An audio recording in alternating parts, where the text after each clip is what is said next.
A Valentine's night no one ever forgot. The small town of Hinton sits quietly along the New River in the rugged mountains of southern West Virginia. On the evening of February 14th, 2016, a local resident named Thomas Miller prepared for a simple night. He was a 32-year-old mechanic who had lived in the region his entire life without incident. The freezing rain began to fall against the glass of his remote cabin as the sun dipped behind the ridges. Neighbors later reported seeing his porch light flickering through the dense fog that settled into the valley that evening. Investigators never confirmed what drew him toward the edge of the woods during the peak of the winter storm. Dispatch logs from the county sheriff department indicate a call was placed from the Miller residence at 10:42. The operator heard only the sound of heavy wind and the rhythmic ticking of a clock in the background. Two officers arrived at the property 30 minutes later to find the front door standing open to the freezing air. They found a single set of boot prints leading away from the porch and into the thick brush. State records show that Thomas had no history of wandering, and his vehicle remained parked in the gravel driveway. The interior of the home appeared undisturbed, with a warm meal still sitting on the wooden kitchen table. Search teams arrived at daybreak to find the tracks ended abruptly near a limestone outcrop known as the Devil's Throat. Some locals claimed they heard a low humming sound echoing through the trees during the early morning hours.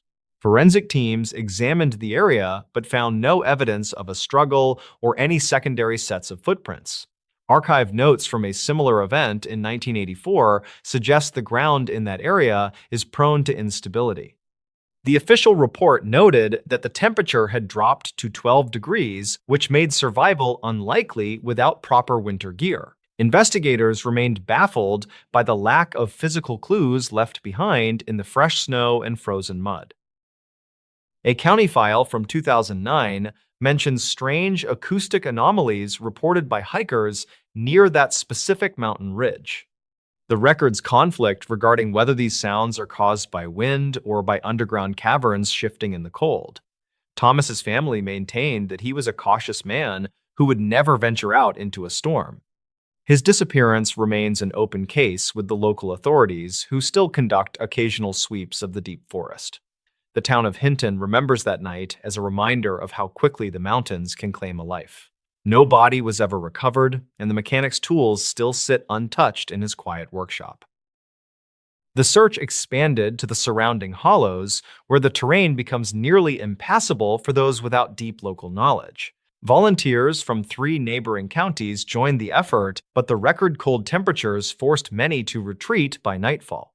State records indicate that air heat signatures were impossible to detect due to the thickness of the hemlock canopy. Some locals claimed that the silence in the woods that week was unnatural, even for a West Virginia winter.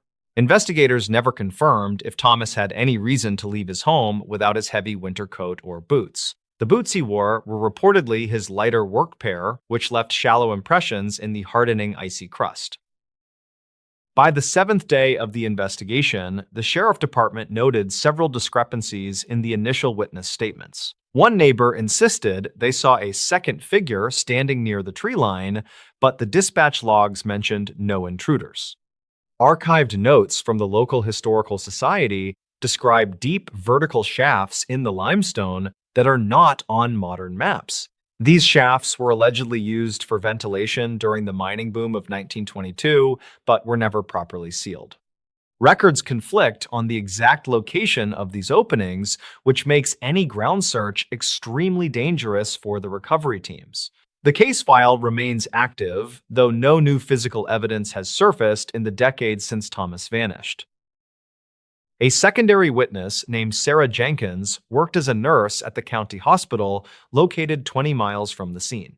She reportedly told investigators that she saw a man matching the description of Thomas walking near Route 20. This sighting occurred nearly 3 hours after the initial 911 call was placed from the empty cabin in the woods. State records from that night show that the road was completely blocked by fallen timber and deep snowdrifts. Investigators never confirmed how a man on foot could travel that distance through a blizzard in such a short time. Some locals claimed the man she saw was actually a hunter who had been stranded in the same storm. Dispatch logs from 2017 show that a backpack was found by a group of surveyors in a creek bed. The item was heavily weathered and contained a set of keys that belonged to a Ford truck from 2012. Records conflict on whether these keys were ever tested against the vehicle still sitting in the Miller driveway today. Archived notes from the lead detective suggest that the backpack was actually dropped there much later than the disappearance date. Forensic analysts found no biological material on the straps or inside the pockets, despite the item being outdoors for years. This piece of evidence only added to the growing list of contradictions surrounding the cold case in West Virginia. The topography of the region around Hinton is famous for its hidden caves and vast networks of underground drainage systems. Investigators never confirmed if the limestone outcrop near the cabin was connected to a larger subterranean complex beneath the ridge. Some locals claimed that they saw lights moving deep within the woods for weeks following the official search suspension. State records indicate no authorized personnel were in the area during those specific nights due to the extreme weather conditions. A county file from 2021 notes that several pets went missing from the same neighborhood that winter. These events were reportedly dismissed by the authorities as typical predator activity common in the Appalachian wilderness. Thomas Miller was described by his coworkers as a man of habit who rarely deviated from his daily mechanical routine. He was 32 years old and had planned to move to a larger city the following spring. Records conflict regarding his mental state during the final weeks leading up to the Valentine's night disappearance in 2016. Some neighbors mentioned he had grown increasingly quiet, while others reported he seemed excited about his upcoming career change. Investigators never confirmed any history of depression or a desire to walk away from his life without a word. The cabin remains empty, and the surrounding forest continues to grow over the paths where he was last seen. A retired state trooper named Robert Vance revisited the site 3 years later to conduct his own private investigation. He reportedly discovered a series of markings carved into the trees roughly 2 miles north of the Miller property line. Archived notes from his journal describe the symbols as geometric patterns that did not match local trail markers or logging codes. Some locals claimed these marks were simply the work of bored teenagers looking to create an urban legend in the woods. Investigators never confirmed if these carvings were fresh or if they had been present during the original search in 2016. The wood was deeply scarred and showed signs of being etched with a very sharp, heavy metallic instrument. State records from 1955 detail a similar disappearance involving a timber scout who vanished in the same square mile. The scout was a 40-year-old veteran who was intimately familiar with the weather patterns of southern West Virginia. Dispatch logs from that era mention a search that lasted for 3 weeks before being officially called off by the governor. Investigators never confirmed a connection between the two cases, despite the identical nature of the footprints ending at the limestone. Some locals claimed that the ridge holds a specific magnetic charge that interferes with compasses and modern navigation equipment. This theory was reportedly tested by a university team in 2018, but the results remained entirely inconclusive. The county file from 2019 includes a testimony from a local pilot who flew over the ridge that winter. He reportedly saw a dark circular patch in the snow where the heat seemed to have melted the ice completely. Records conflict on whether this was a natural thermal vent or something related to the abandoned mining infrastructure below. Investigators never confirmed the coordinates of the patch because the snow covered it again before a ground team could arrive. Archived notes from the Geological Survey state that there are no known volcanic or thermal activities in that part of the state. The pilot insisted that the circle was perfectly symmetrical and roughly 30 feet in diameter according to his altimeter. In the spring of 2022, a heavy flood washed away a portion of the riverbank near the Miller cabin. A local fisherman found a rusted metal box caught in the roots of an old sycamore tree 3 miles downstream. The The box reportedly contained several handwritten letters dated from February 14, 1999, but the ink was mostly illegible. Investigators never confirmed if these letters belonged to a previous tenant or were related to the disappearance of Thomas Miller. Some locals claimed the handwriting matched a local schoolteacher who had moved away from the region decades prior to the event. The county file indicates that the box was logged as found property and sits in a storage locker today. Thomas Miller's mother still lives in a neighboring town and refuses to believe her son simply walked into the woods. She reportedly receives phone calls on Valentine's night that consist of nothing but static and the sound of distant wind. Records conflict on whether these calls originate from a local landline or a spoofed digital number from outside the country. Investigators never confirmed the source of the signals because they usually last for less than 5 seconds before the line cuts. Some locals claimed it is a cruel prank played by people who know the tragic history of the Miller family. Archive notes from the telecom provider show that the calls often coincide with local power surges in the valley. The mystery of Thomas Miller remains one of the most discussed cold cases in the history of southern West Virginia law enforcement. No trace of his clothing or personal items has ever been found within the 5-mile radius of the limestone outcrop. State records indicate that the case will remain open until physical remains are identified through DNA testing or dental record comparison. Some locals claimed they still see a light in the window of the cabin during the month of February each year. Investigators never confirmed these reports as the property has been disconnected from the electrical grid for over 7 years now. The mountain stands silent as a monument to a night. Next story. 1960s, Edwin Booth was the man. He was this extremely famous American actor who basically anywhere he went in America, people would know who he was. He was extremely recognizable, a household name, an A-list celebrity through and through. But his acting prowess and his career and his fame, those are not the things we remember him for. In early 1865, when Edwin was 31 years old and was at the height of his acting fame, he walked into a New Jersey train station and walked through the building to the actual platform where the trains are. And as soon as he turned a corner and actually saw the train that he wanted to board, he very quickly realized that he probably was not going to get on that train. There was already this huge throng of people out on the platform pressed up against the side of this train, and they're all waving their arms around and yelling. And in the middle of this big group of people with his back pressed up against the train was the train's conductor, whose job was to sell tickets in addition to driving the train. But from Edwin's perspective, it seemed fairly obvious based on the conductor's body language and what some of the people in the crowd were yelling that there just weren't enough tickets. That's why this big unruly group had formed, because all these people were rushing forward trying to buy one of the last few tickets. Now, Edwin could have very easily just walked up and announced himself and shown his very famous face, and almost certainly he would have gotten a ticket. But to this point, Edwin had not been recognized in this train station, and so he wanted to keep a low profile, and so he decided against that idea. Instead, he decided he would just kind of join this big group and, try to flag down the conductor and try to buy one of these tickets, and if he didn't, so be it. And so Edwin, instead of going to the back of this group, he went around to the right side, close up against the side of the train, and right as he got to the outside of the group and he turned in towards the group, he looked up at where the conductor was, and he saw the conductor turning around and walking back into the train. He had clearly sold all of his tickets, and so anyone who had not purchased one yet, like Edwin, they were out of luck. They'd have to wait for the next train.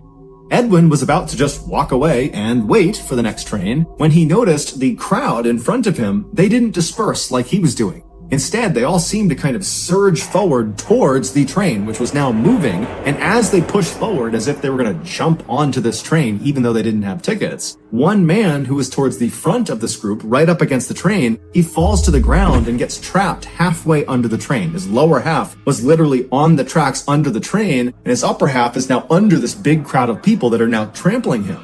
And so Edwin can see very clearly that if someone does not grab this guy and pull him out soon, he's gonna get run over by the train.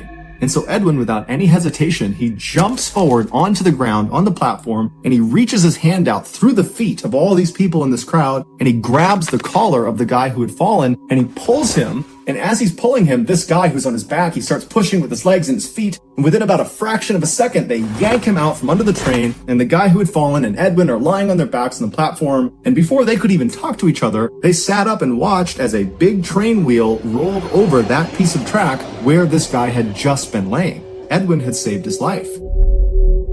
The guy he had saved was a 21-year-old named Robert. And so the two of them, they stand up and they face each other for the first time. And when Robert sees Edwin, he gasps because this is Edwin Booth, the mega celebrity. He could not believe that was the guy who had just saved him. And while Robert was very thankful, he also was just totally dumbfounded at the absurdity of the situation he was in. And so eventually Edwin just says, hey, I'm glad I was here to help you. No big deal. Next time be more careful. And then at some point the men just shook hands and parted ways. Edwin would eventually get on the next train and he would go wherever it was he needed to go. And before long, his very busy schedule kind of occupied his mind and he had kind of forgotten about what happened on the train platform. But a few days later, Edwin got a letter in the mail from a very high-ranking government official thanking him for saving Robert's life. Because it would turn out Robert Lincoln was the eldest son of the then President of the United States, Abraham Lincoln. Now, to be clear, Edwin was extremely famous and had lots and lots of influence and knew lots of very important people, but he had never had any interaction with anyone in the Lincoln family before he met Robert on the train platform. So it was just a crazy coincidence that this mega celebrity happened to save the life of the president's son. But this coincidence was nothing compared to the coincidence that occurred next. On the evening of April 14th, 1865, so roughly 3 months after Edwin saved Robert, Robert's father, President Lincoln, sat down in a private seating area to watch a play at a Washington, D.C. theater. During the production at around 10:15 p.m., a man snuck into the private seating area and shot the president to death. The killer was Edwin's younger brother, John Wilkes Booth. This assassination had nothing to do with Edwin or his interaction with Robert on the train platform. This was an assassination that was formulated and carried out completely independently, meaning it was purely coincidence that just a few months after Edwin saved a Lincoln's life, his own brother took a Lincoln's life.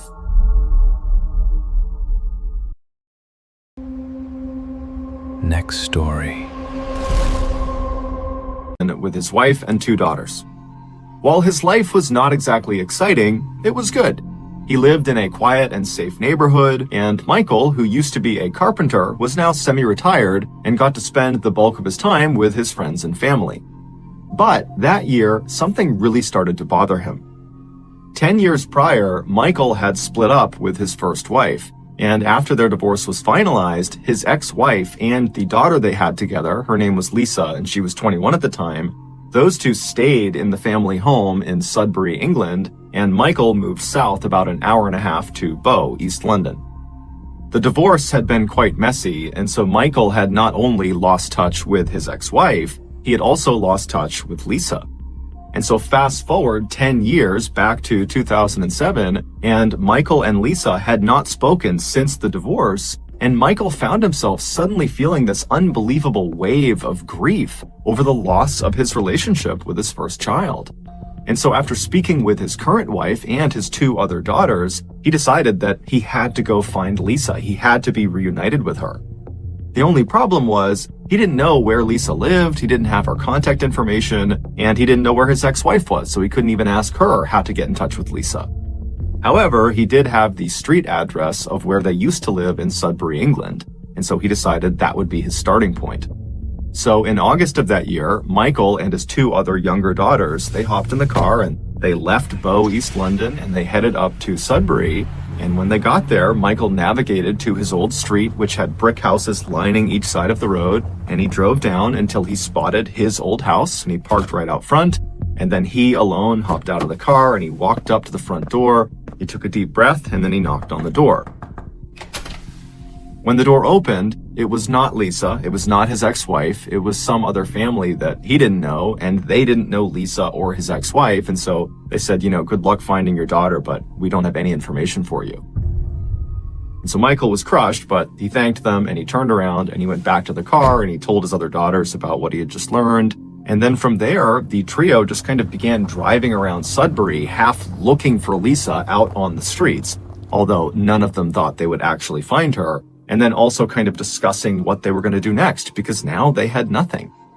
And so as they're driving around the streets of Sudbury, they come to the realization that their best bet at finding Lisa is putting some sort of story in the local newspaper that hopefully she would see, and then she would contact Michael.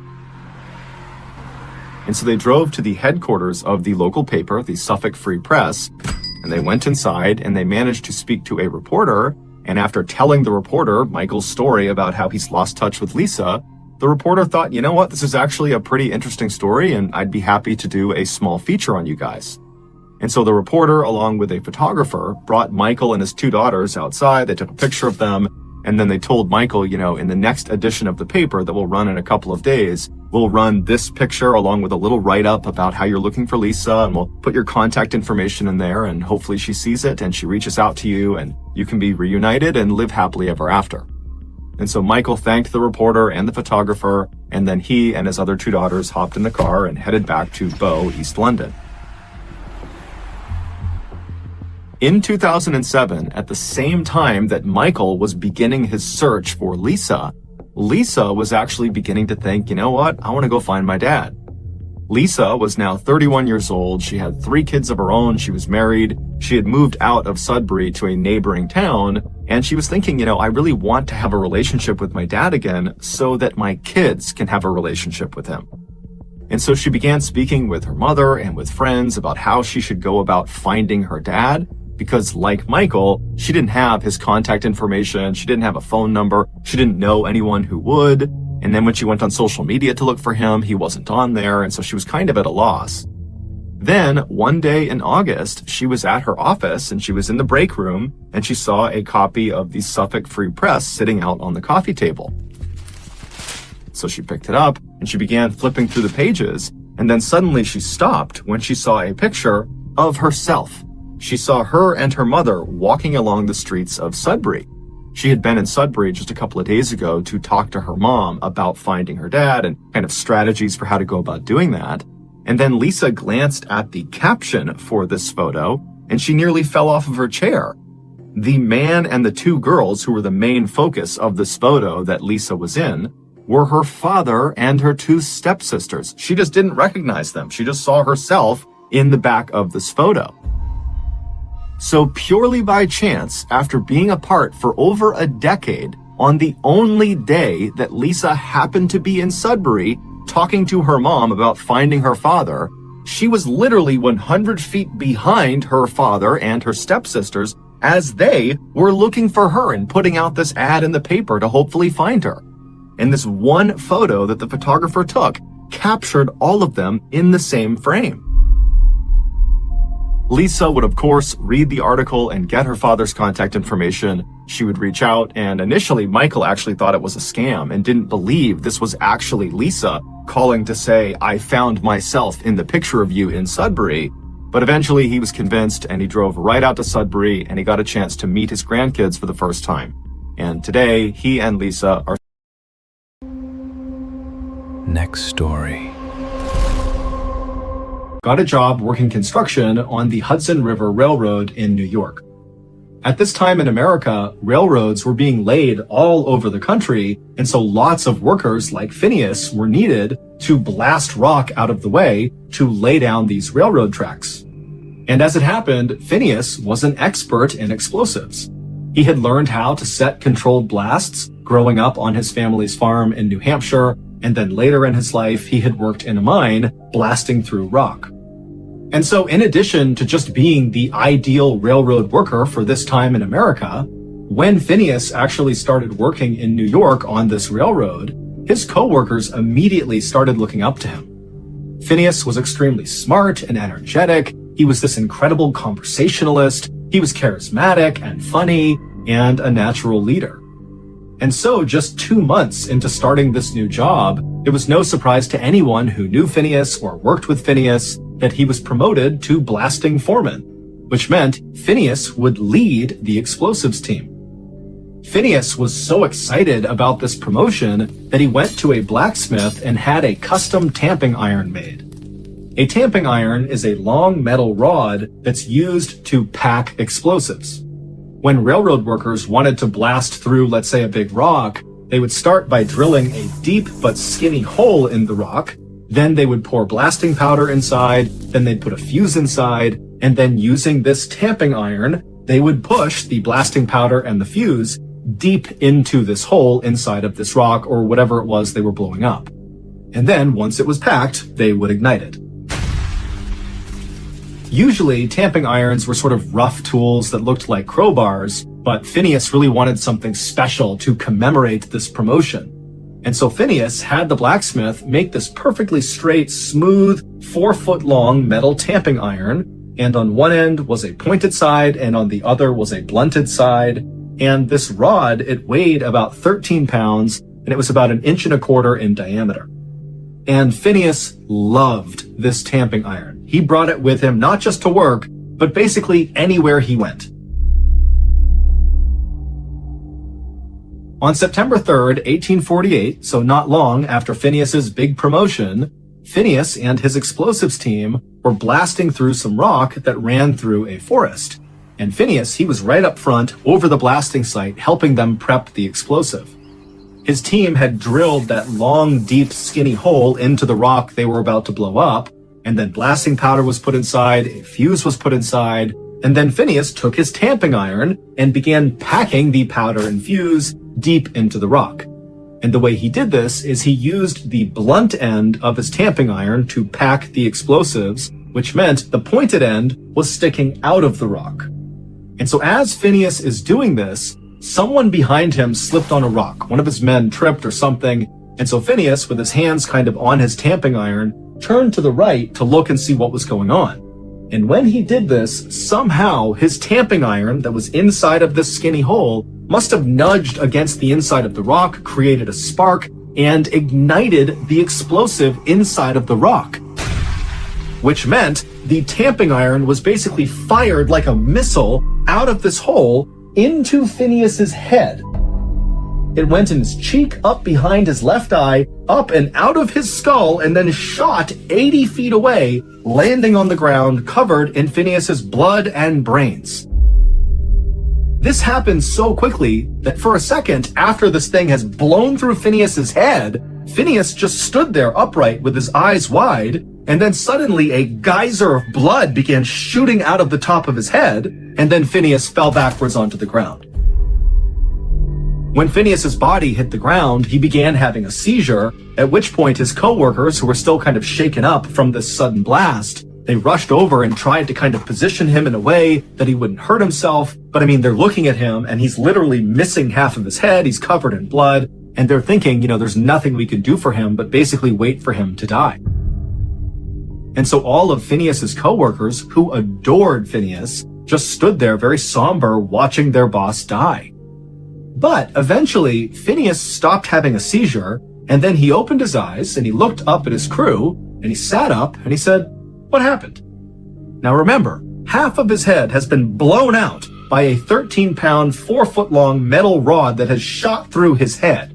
And his coworkers, when they heard how clearly he was speaking and how focused his eyes were, they couldn't believe it. How in the world is this guy alive, let alone having a coherent conversation with them? And so the coworkers told Phineas, "Please lie down, we'll get you help, lie down, relax." But Phineas, who still had blood also shooting out of his head, just kind of stood up casually and walked over to the railroad cart and signaled for his crew to take him back into town. And so the crew, they're looking over at Phineas, who now is literally head to toe just red from blood. Still bleeding, but less so, and he's just sitting on the railroad cart waiting for them. And so they walk over to him and they start the slow 1-mile journey into town on this railroad cart, and the whole time they're all kind of looking at Phineas, expecting him to die any second. But instead, Phineas is just kind of looking around with half of his head, and at some point he pulled out his logbook and carefully wrote down what time they were leaving their work site to make sure his crew was accurately paid. And then finally they reached town, and Phineas was still very much alive and looking around, acting like nothing had happened to him. And the coworkers helped him to his hotel, and Phineas just sat outside on a chair in front of his hotel, just people watching, while his crew went and got a doctor. A doctor soon arrived, and he too was completely shocked at Phineas's appearance, But even more so was Phineas's eyes. He looked at the doctor and his eyes were totally focused, like he was all there, totally lucid, looking at the doctor, waiting for him to come over and help him out with his little injury. And when the doctor kind of timidly approached Phineas, Phineas very famously said as he sat on his chair, "Doctor, here's business enough for you." Like everyone else, the doctor fully assumed that despite Phineas's miraculous recovery from this injury, that he would soon die from this horrific wound in his head. And so the doctor moved Phineas up into the hotel, put him in a bed, and then basically made him comfortable. Now, the doctor at this point was not trying to save Phineas. He felt like there was nothing he could do to save Phineas. At this point, it was like mercy. Let's make this as pain-free as possible for Phineas as he inevitably dies from this injury. But Phineas didn't die. He would break out of it and basically be okay again. However, his personality at first, after he came out of this state of delirium, was not really the same. No longer was he this funny, smart, charming, confident leader. Instead, he was this guy who seemed to have lost all of his inhibitions and was kind of childlike. He swore all the time. He would tell people he had these crazy plans he was going to go do, but he would never follow through with them. And he would tell his nieces and nephews these wild stories about himself that were obviously made up and not even close to reality. But overall, he was okay, even though you could see his brain pulsing underneath his skin on the side of his head that had been blown off. And within a couple of years of this injury, those changes to Phineas's personality kind of faded, and he really did become old Phineas. However, there was one unique quirk to Phineas post-injury that never went away. And that was Phineas's kind of unhealthy love for the tamping iron that had blown through his head. After his injury, Phineas kind of stopped making friends, and any friends he did have, he really didn't try to keep those relationships up. He didn't get married, he didn't have kids. Instead, the tamping iron became sort of like his best friend. He took it everywhere with him, even posing at one point with the tamping iron the way you would expect a couple to pose for a photo. 12 years after his horrific injury, Phineas would develop seizures, likely from the injury, and then he would die with his beloved tamping rod right by his side. His case changed neuroscience forever by showing that an injury to the brain could affect specific personality traits. Today, Phineas's skull and his tamping rod are on display. Next story. True creepy and scary horror stories from the Appalachian Mountains.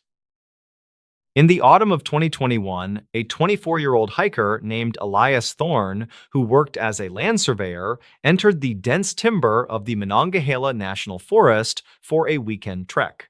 He intended to document seasonal soil erosion patterns along the high ridges near the West Virginia border while testing new GPS equipment in deep terrain.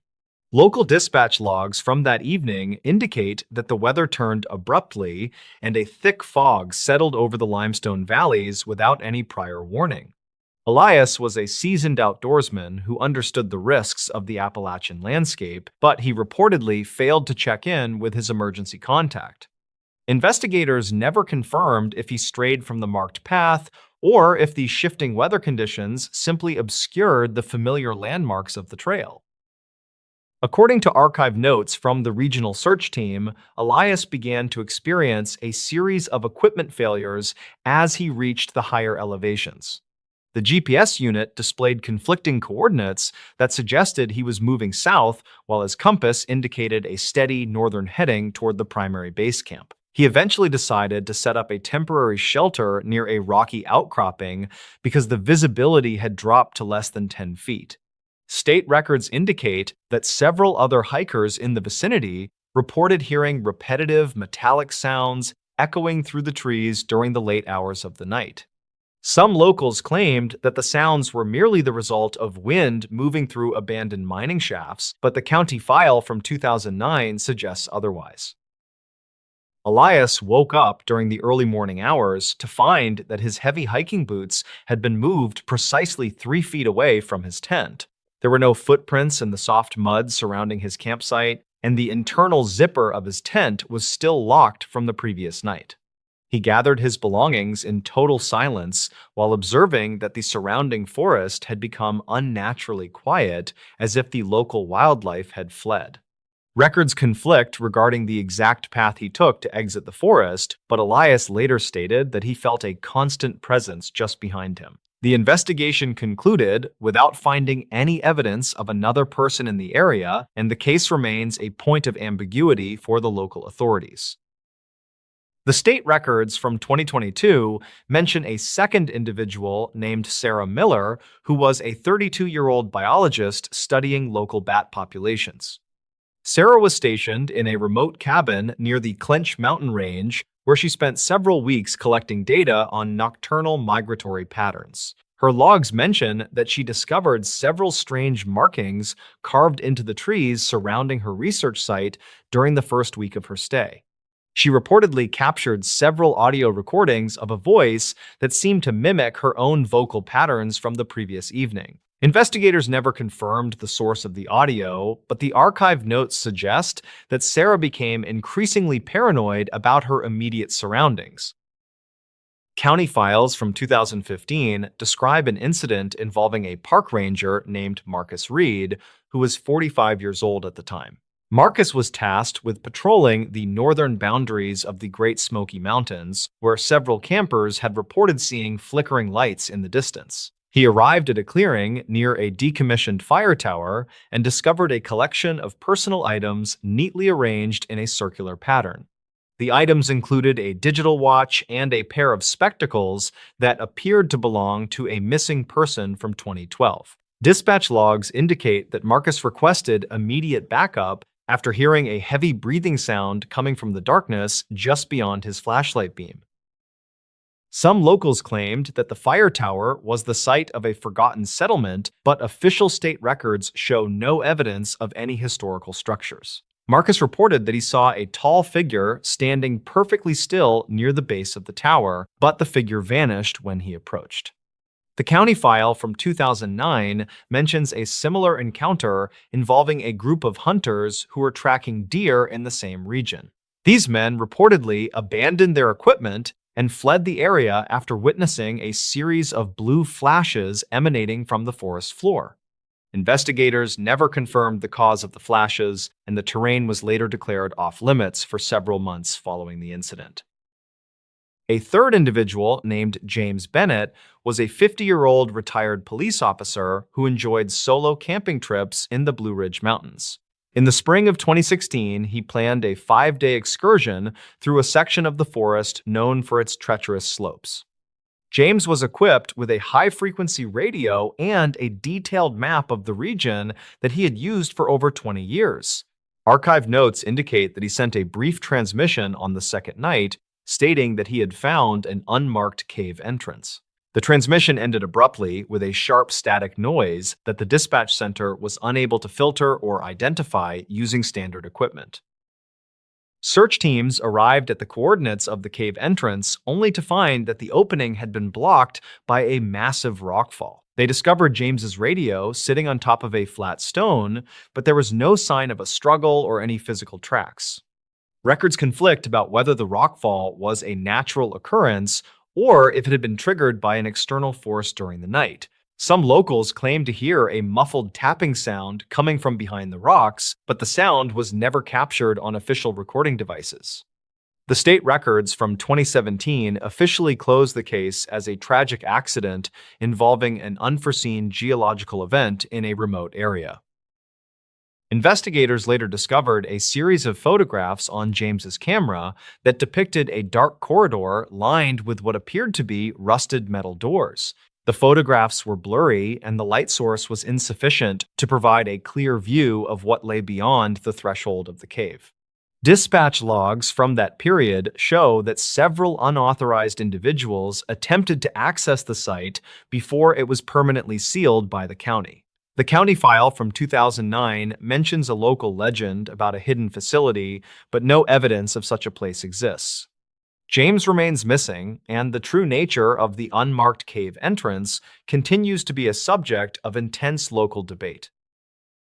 In the winter of 2018, a 29-year-old geographer named Thomas Vance traveled to the rural outskirts of Kentucky. Thomas was employed by a private environmental firm to map the underground water tables and limestone aquifers hidden beneath the rugged hills.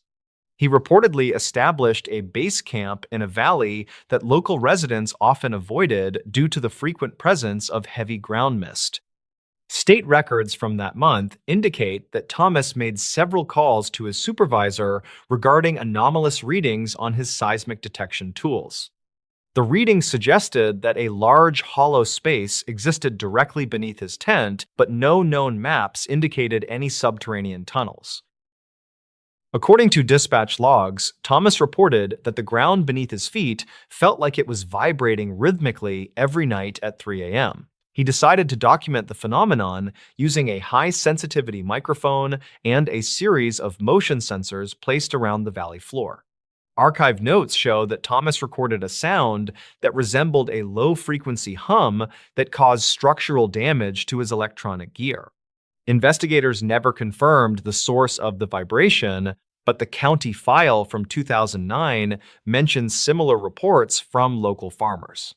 Thomas was found 3 days later wandering along a remote logging road in a state of deep confusion and physical exhaustion. He reportedly claimed that he had seen a series of vertical shafts hidden beneath the thick brush that were lined with smooth glass. The state records indicate that Thomas had lost all memory of how he had escaped the valley or where his equipment went. Search crews returned to the campsite, but they discovered that the entire area had been swept clean of any human presence. Even the flattened grass where his tent had stood was now standing upright as if no weight had ever been applied. Records conflict on whether Thomas suffered from a medical episode or if he had encountered. Next story. Were never made public. In the late 1860s, a group of rugged American explorers came out of the wilderness and went straight to a newspaper to tell them about this otherworldly place they had found. And so the newspaper sat down, they got their notepad out, and these explorers start describing this place. And they say, okay, well, it's this huge expanse of wilderness. And in the middle of it, there are all these boiling lakes that are either neon green or yellow or red or all of those. And they're shooting boiling water into the sky. And there are these breathtaking waterfalls and snow-capped mountains, and there are bison and elk and wolves and bears just free roaming the whole area. And so the newspaper, they take all this down, and at the end of it, they say, okay, guys, well, unfortunately, we don't publish fiction. But these explorers weren't lying. They were describing an area that we now know as Yellowstone National Park, which is this massive expanse of wilderness in Wyoming that sits on top of a volcano. And those boiling neon green, red, and yellow lakes really do exist. Those are hot springs, and they are the result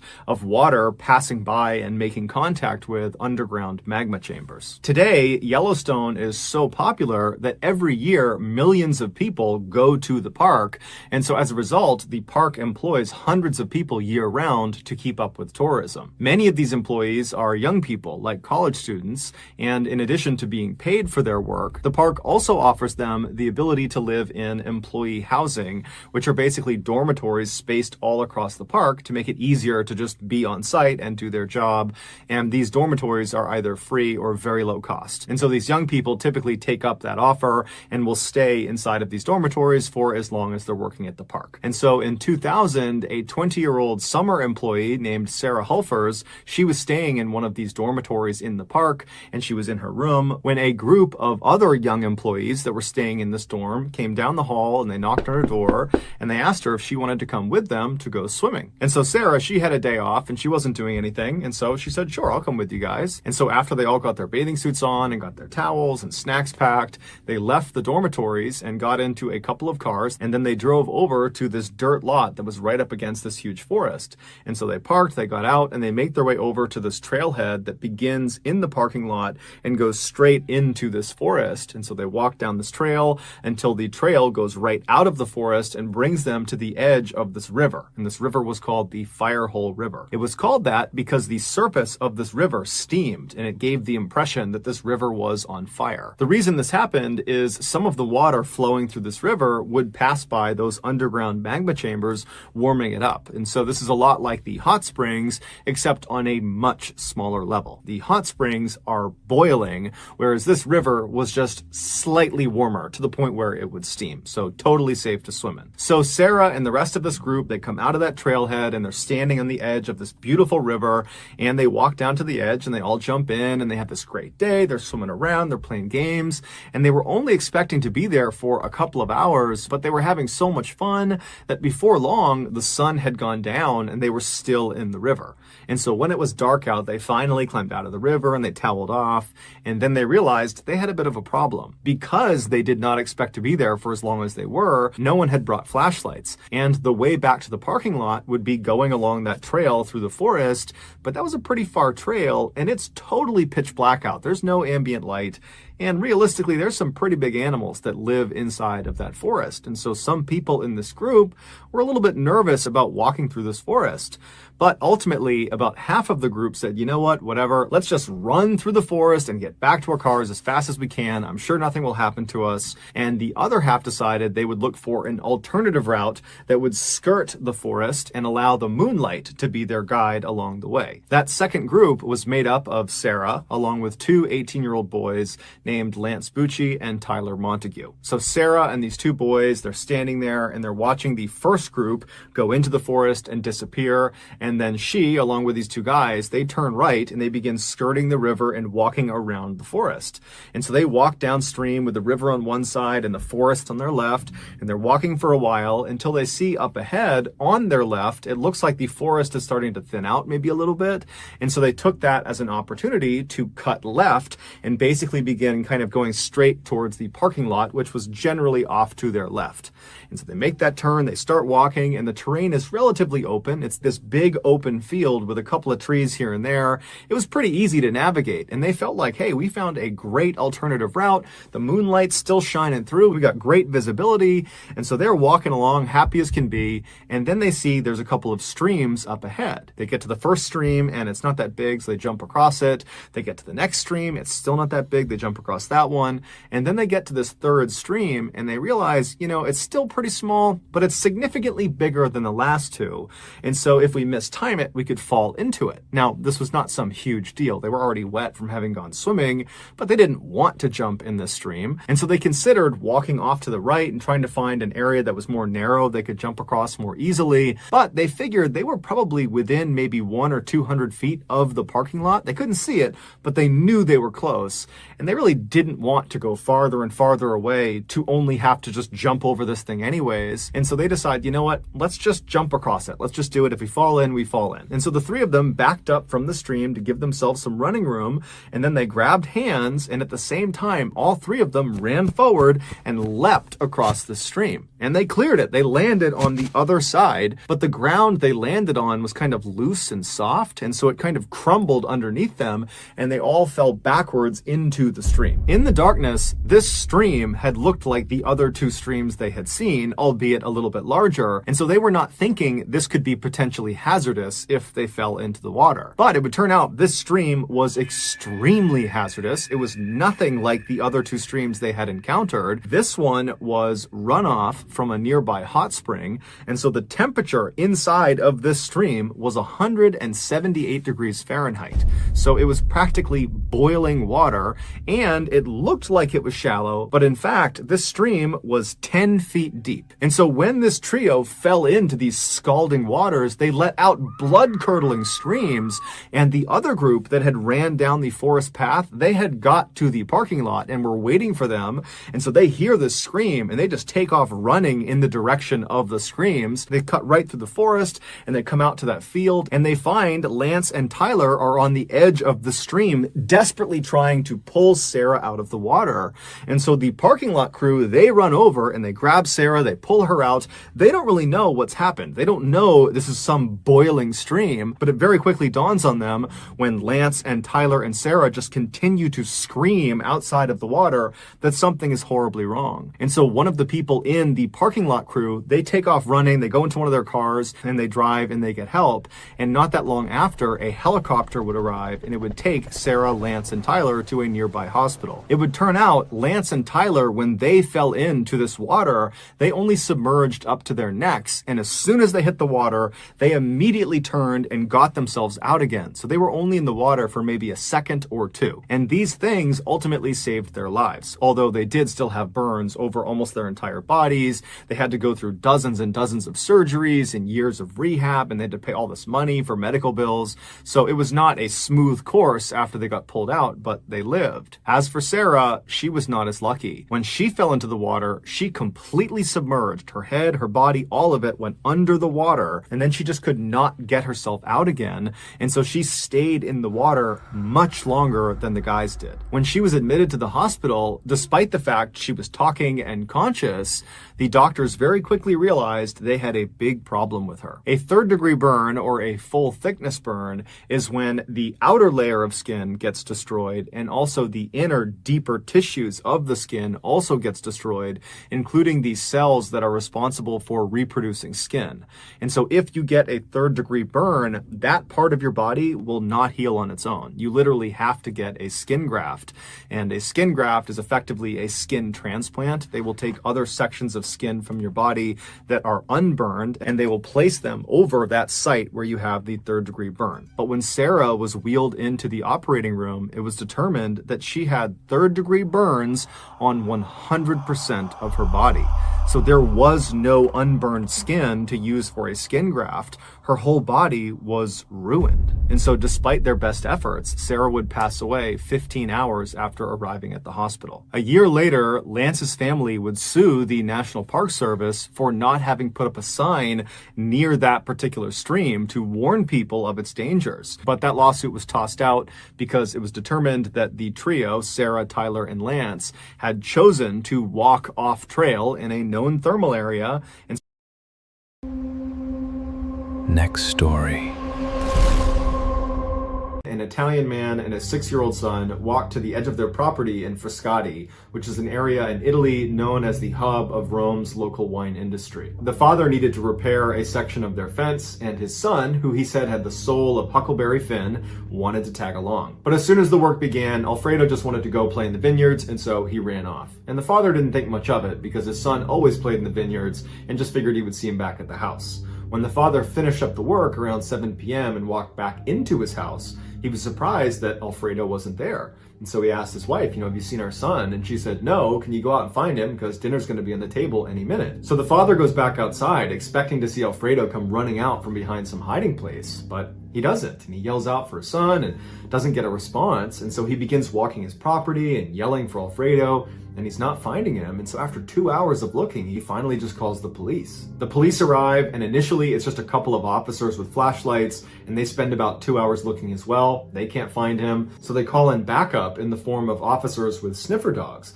and the dogs began searching the property for another 3 hours, and they still couldn't find him. A little after midnight, the fire department, known in Italy as the fire brigade, they joined in as well. Shortly thereafter, a fire brigade officer was on the edge of Alfredo's property when he discovered a small hole in the ground. It would turn out Alfredo's neighbor had dug an illegal well, which was a common practice at the time, and generally, if you dug one of these wells and you struck water, you would report the well. But if you dug down and you didn't find water, you would just cover it up with a girder and you wouldn't tell anyone. In this case, however, the hole the officer was looking at did not have anything covering it.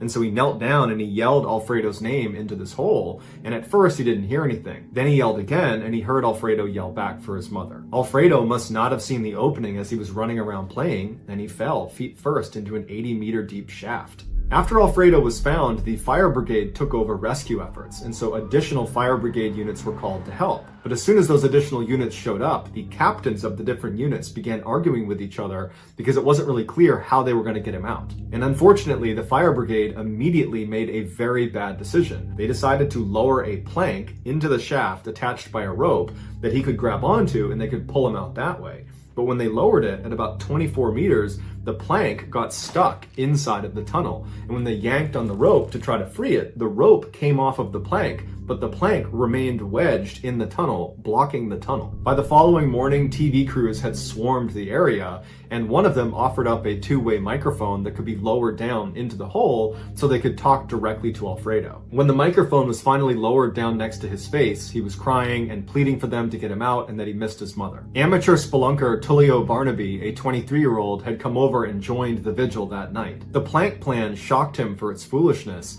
and so too did the scene. It was like everyone and no one was in charge. The well opening had been widened in hopes that a very skinny person would be willing to be lowered down to remove the piece of wood that was obstructing the tunnel. And since Tullio was a spelunker and was comfortable in confined spaces and was pretty skinny, he volunteered himself to do it. As he was lowered down, he quickly realized the inside of this tunnel was not a straight shot. It was more like a corkscrew.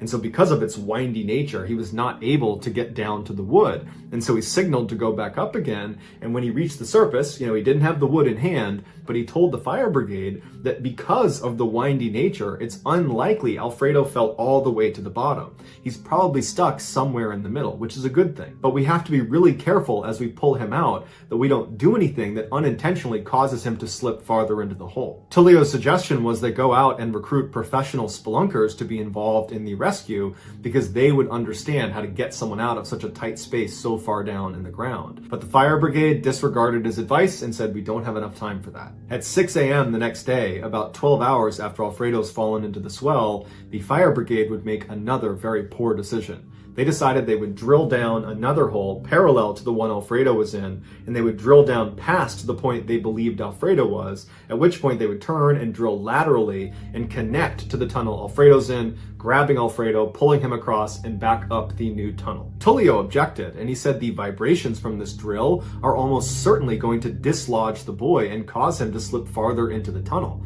But once again, the fire brigade did not listen to him. The drilling began about 2 hours later, and by that afternoon, Alfredo's plight had become major national news, with every single TV station playing a 24/7 live broadcast of the well, watching the drilling take place. Even the Italian president made a special trip to the well to see how it was going. But the drilling was very slow, and Alfredo, he had that microphone next to his head, and he was crying half the time, and the other times he was just pleading with them to get him out and saying he was cold or that he was tired, and the rescuers would say, we're going to be down there to get you, don't fall asleep, we're going to get you out of there. Finally, after 36 hours, they had drilled all the way down to their intended stopping point, and they began drilling across into Alfredo's well. When they finally broke into Alfredo's well, rescuers rushed in with flashlights and looked up and looked down, and there was no sign of Alfredo. And they called it up to the top, and they said, he's not here.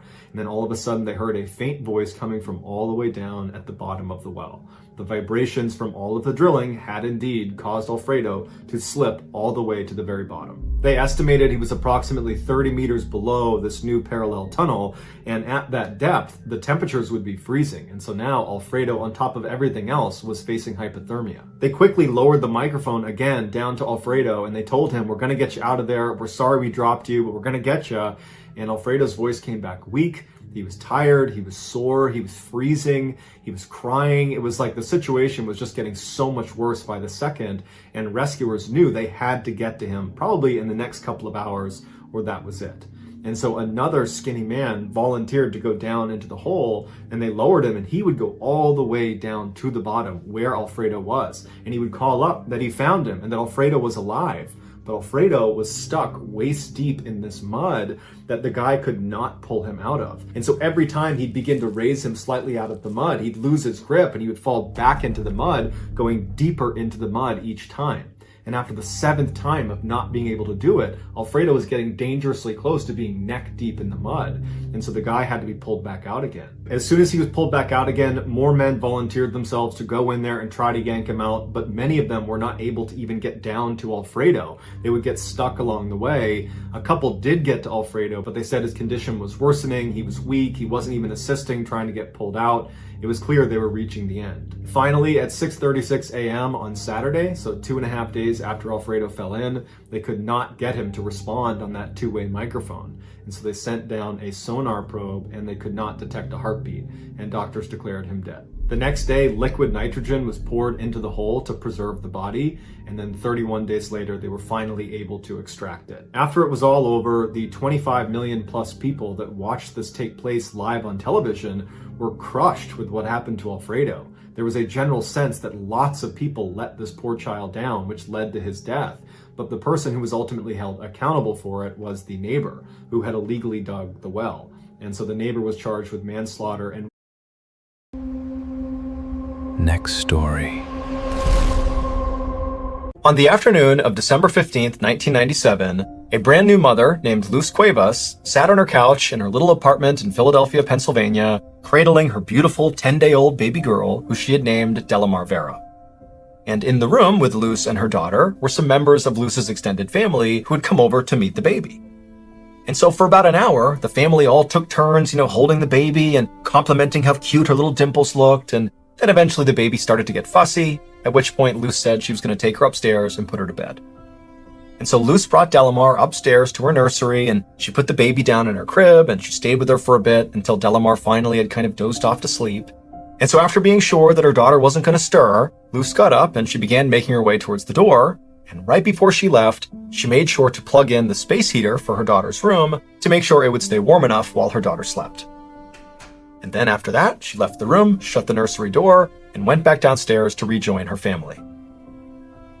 Luz's family didn't stick around much longer after Luz came downstairs, and after they were all gone, Luz realized she was totally exhausted, and her daughter was still fast asleep upstairs, and so Luz decided she would also lie down and try to take a nap herself. But as soon as she closed her eyes, she heard this loud thud sound coming from the second floor, and it sounded like something really heavy had smashed into the ground, and she's thinking, her daughter's up there. Could that be her daughter somehow falling out of the crib or something? And so Luz jumped up, sprinted upstairs, and as she looked down the hall, she could clearly see there was black smoke billowing out of her daughter's nursery.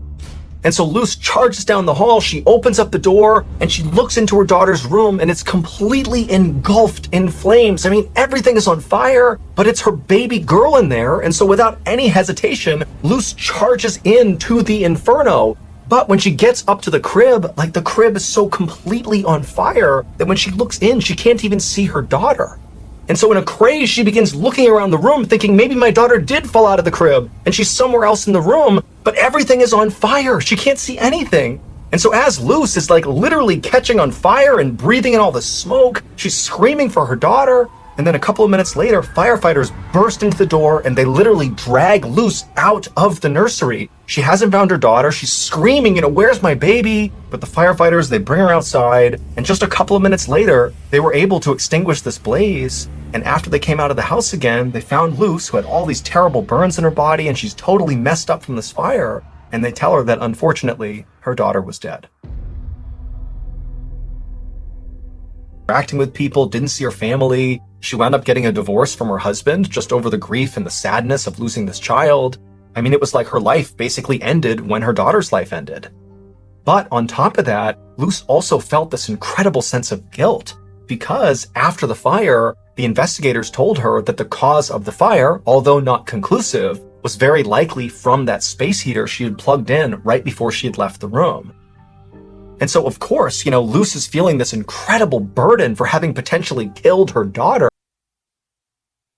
Fast forward to January 24th, 2004, so 6 years after the fire.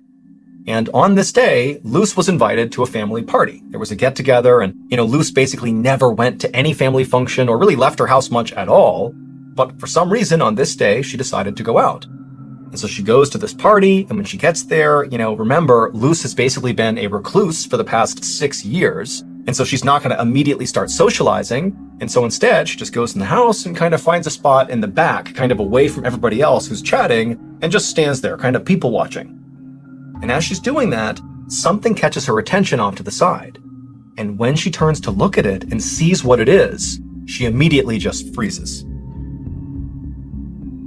3 days later, Luz walked into the office of a local state legislator, and after saying hello, she sat down, reached into her purse, and pulled out a little plastic bag that contained a folded-up napkin. And she slid it across the table to the legislator. So he picked up the bag and stared at it inquisitively, as Luce dove into this wild explanation about what was in this bag and why she was here. And at the end of this totally off-the-wall, insane-sounding story, the legislator was left just kind of staring at Luce and looking back at the bag in total shock. And then finally, after a couple of moments of silence, the legislator just said, "Okay, yeah, I'll see what I can do."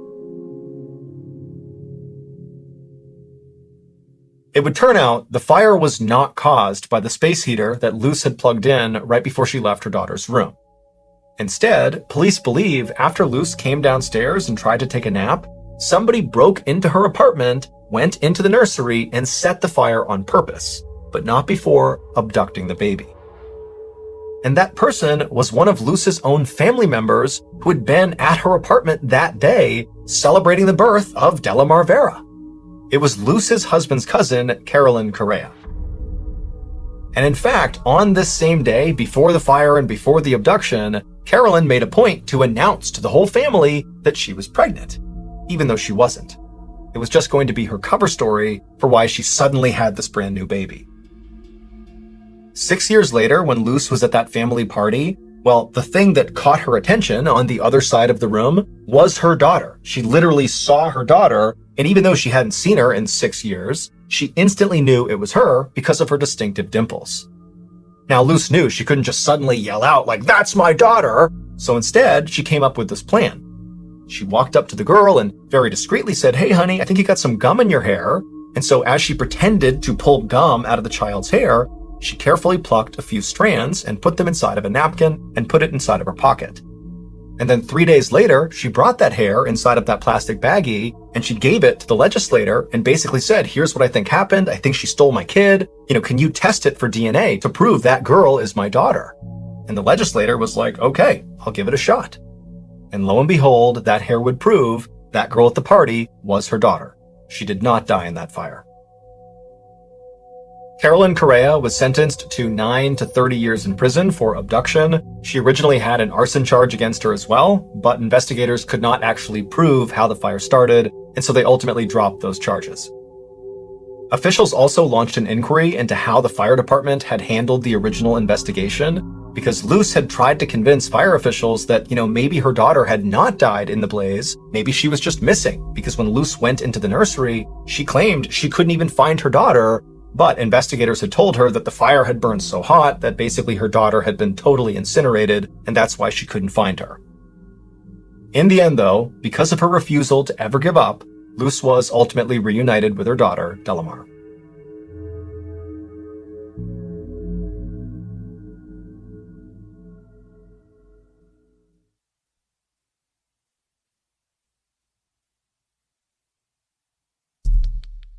The next and final story of today's episode is called Next Story.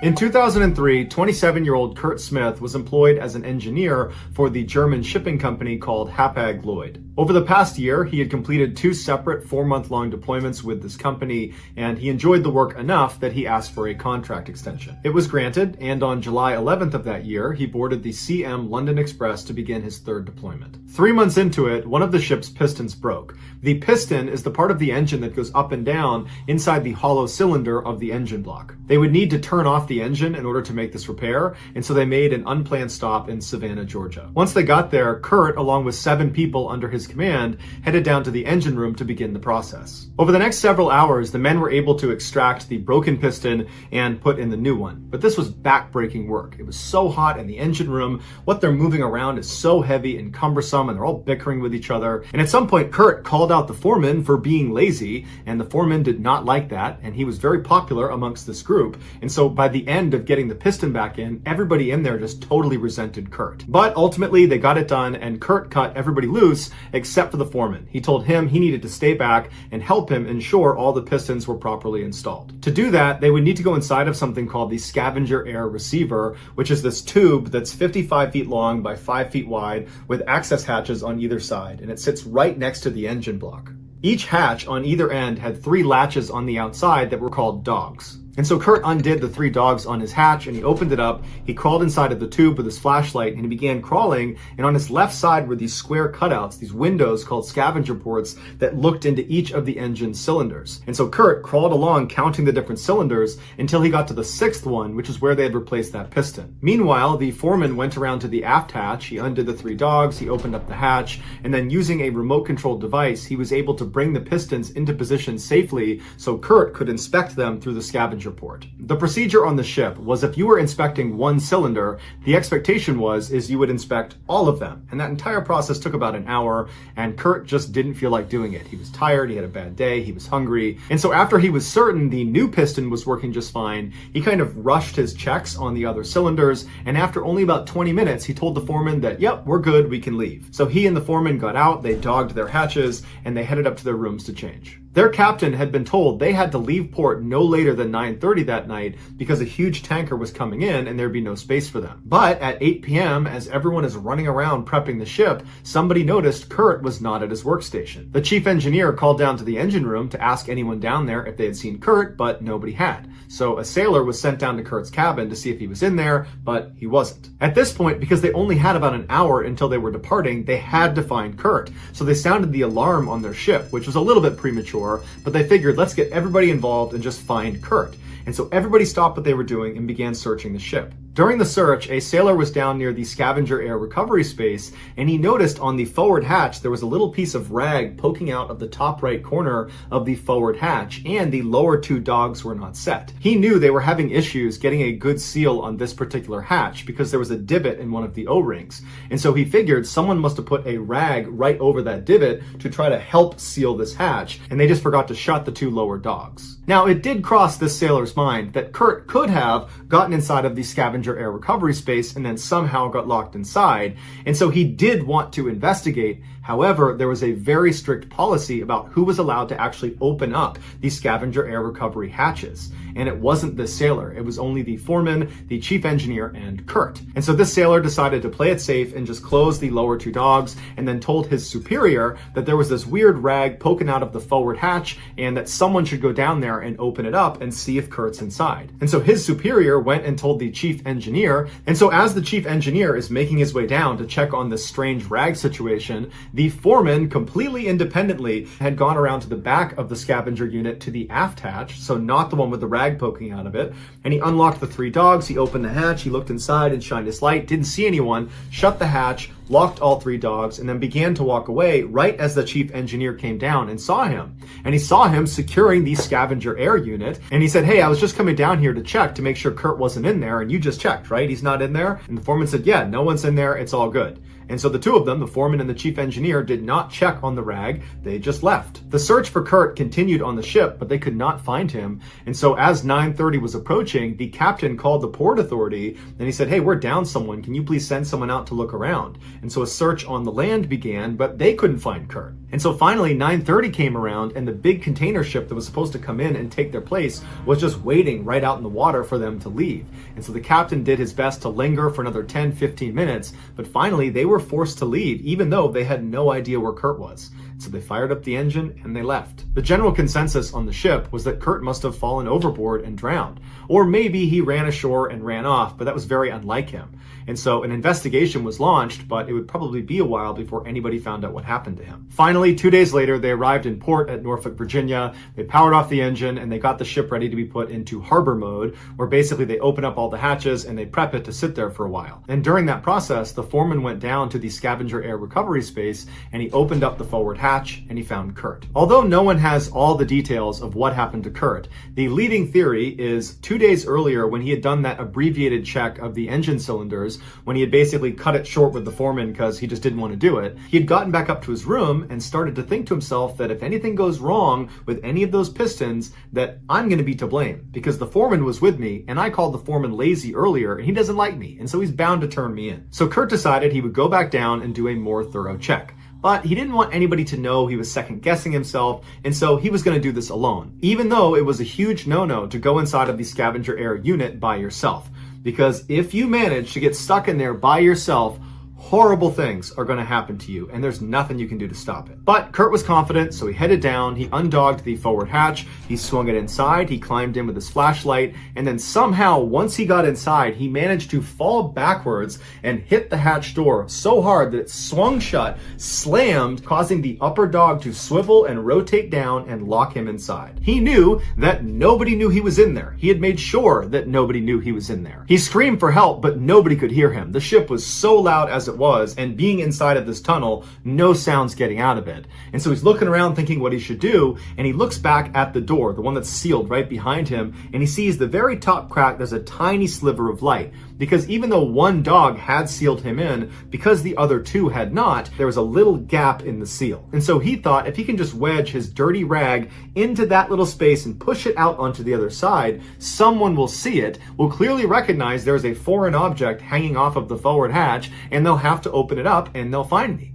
And so once he wedged his rag up and through, he was confident he would be found, and so he slouched down against the back of the hatch and he just sat there waiting to be found. And then a little while later, he heard the sound of somebody not opening the hatch behind him as he thought they would, but instead locking the two dogs, making sure it doesn't open.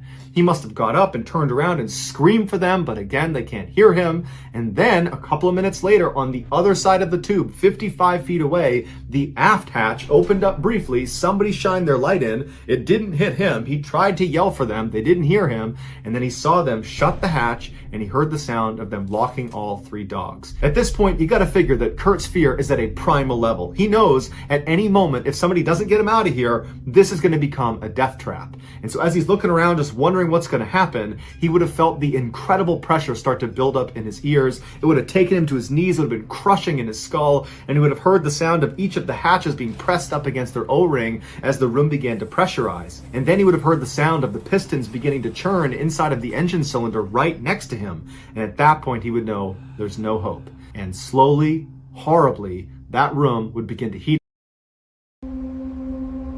Next story. Very popular Russian Instagram influencer named Ekterina Didenko was getting ready to celebrate her 29th birthday. She, along with her husband and some of her influencer friends, were planning to enjoy the occasion at a popular spa in Moscow, Russia. The group rented out a private section of the spa that included a steam room and a small indoor pool. And then once the reservations were made, Didenko and all of her influencer friends began eagerly talking about how excited they were about this party on their various social media accounts. When the day finally came, February 28th, which was Didenko's birthday, Didenko, her husband, and the 8 other people they invited, they all descended on this spa. So they go inside, they go back to their private area, and it's great. There's food, there's alcohol, there's music, they're jumping into the pool, then getting in the hot tub, and everyone's just having a great time. Everyone's taking pictures and filming and live streaming. I mean, it's really going as well as it possibly could be. And then at some point, Didenko's husband signals the rest of the group, minus Didenko, and they all begin to pull out these white hazardous materials suits. Imagine what you would see in a movie if there was some huge chemical leak, a full body white suit with a mask. And so they're all putting on these hazmat suits, and they give one to Didenko, who puts it on as well, and they tell her this is part of her big surprise. Now, it's unclear if Didenko actually didn't know what was going to happen next, or if she's just pretending to be surprised because it would do better on social media, because this is all being filmed and she's an influencer. But either way, she puts on her hazmat suit, and once everyone has their suits on, Didenko's husband wheeled in this huge cooler like you would bring to a picnic, and he placed it right on the edge of the pool. When he opened the lid, the crowd all gasped and laughed and smiled and filmed as these huge clouds of smoke or steam came pouring out of it. What it was roughly 55 pounds of dry ice. Dry ice is just frozen carbon dioxide. It's commonly used for things like refrigerating perishable goods for long periods of time because dry ice stays cold for a really long time. Also, because of the huge white gas clouds that come off of dry ice, it's also very commonly used as a sort of spooky decoration because you have these very cool white clouds going everywhere. And in fact, that's what Didenko's husband planned to use this dry ice for. He was going to dump it into the pool and create those big white gas clouds all over the pool. The reason they call it dry ice is because as it starts to heat up, it doesn't melt into a liquid state the way frozen water does. Instead, it goes directly from a solid state to a gas state. Dry ice is considered to be quite hazardous if it's handled inappropriately, and while these partygoers all had their hazmat suits on, it's unlikely they were actually wearing them for safety. It's far more likely they were wearing them because it would look good on social media and would kind of hype up the stunt they were about to do. And so after the dry ice was revealed inside of this cooler, Didenko's husband and another of the partygoers grabbed the sides of the cooler and they dumped its contents directly into the water. And as soon as the dry ice hit the water, it rapidly began to warm up, which caused a massive, almost explosion of carbon dioxide gas to completely fill the lower half of the room. Now, none of the partygoers are even a little bit fazed by what's happening. They don't realize how dangerous this actually is. And so they're just filming and laughing and kind of thinking this is so funny. And then Didenko's husband actually leaps through the cloud into the water and kind of disappears below. And then shortly after that, two other partygoers would also leap into the pool. One of the main reasons dry ice is considered to be so hazardous if handled inappropriately is because dry ice emits that carbon dioxide gas, which at high concentrations will displace oxygen. So imagine if you're in a very small room that has very poor ventilation. If you had lots of carbon dioxide in there, you would suffocate. And so this indoor pool was a small confined space with poor ventilation. And so the 7 people on the pool deck, shortly after this dry ice has been tossed into the pool, they started to realize it was really hard to breathe because the oxygen was basically being sucked out of the room. And so they were able to turn and actually run out of the pool deck before it was too late. Meanwhile, Didenko's husband and the other 2 people who leapt into the pool, when they came back to the surface, they breathed in thinking they would be breathing in oxygen, but instead they breathed in an entire lungful of carbon dioxide, which in addition to displacing oxygen at higher concentrations inside of confined spaces with poor ventilation, it is also poisonous at higher concentrations inside of confined spaces with poor ventilation. And so when the 3 of them surfaced, they breathed in this poisonous gas, which caused 2 of them to immediately pass out and then just die, while the third, Didenko's husband, he managed to stay conscious enough that he was able to climb barely out of the pool, and he tried to get to the door, but he couldn't get out in time. Eventually, he was pulled out and rushed to the hospital, but he would later die, not only from carbon dioxide poisoning, but also from having gone without. Next story. Early in July of 1982, a corrections officer made his rounds at a jail in San Jose, California. Everything seemed normal as he inspected each inmate's cell. But as the guard peered into the last cell on the row, he was startled by what he saw. The inmate was sitting on his bunk, staring forward, his mouth hanging open. He looked completely frozen, almost like something out of a wax museum. The guard gave the cell door a few loud knocks with his flashlight, but the inmate didn't move or even blink. The guard was afraid that the inmate was dead. So he unlocked the door and stepped into the cell, and he got right up next to the inmate, and when he did, he could feel breath coming from the man's open mouth. So he knew he was alive. He gently touched the inmate to try to get him to react, but he didn't, and that gentle tap made the man's whole body rock back and forth on the bunk like a rocking chair. The guy was stiff as a board. The guard had no idea what was going on, and he was feeling very freaked out. But then he noticed the inmate's eyes. They had a look of absolute terror in them. Next story.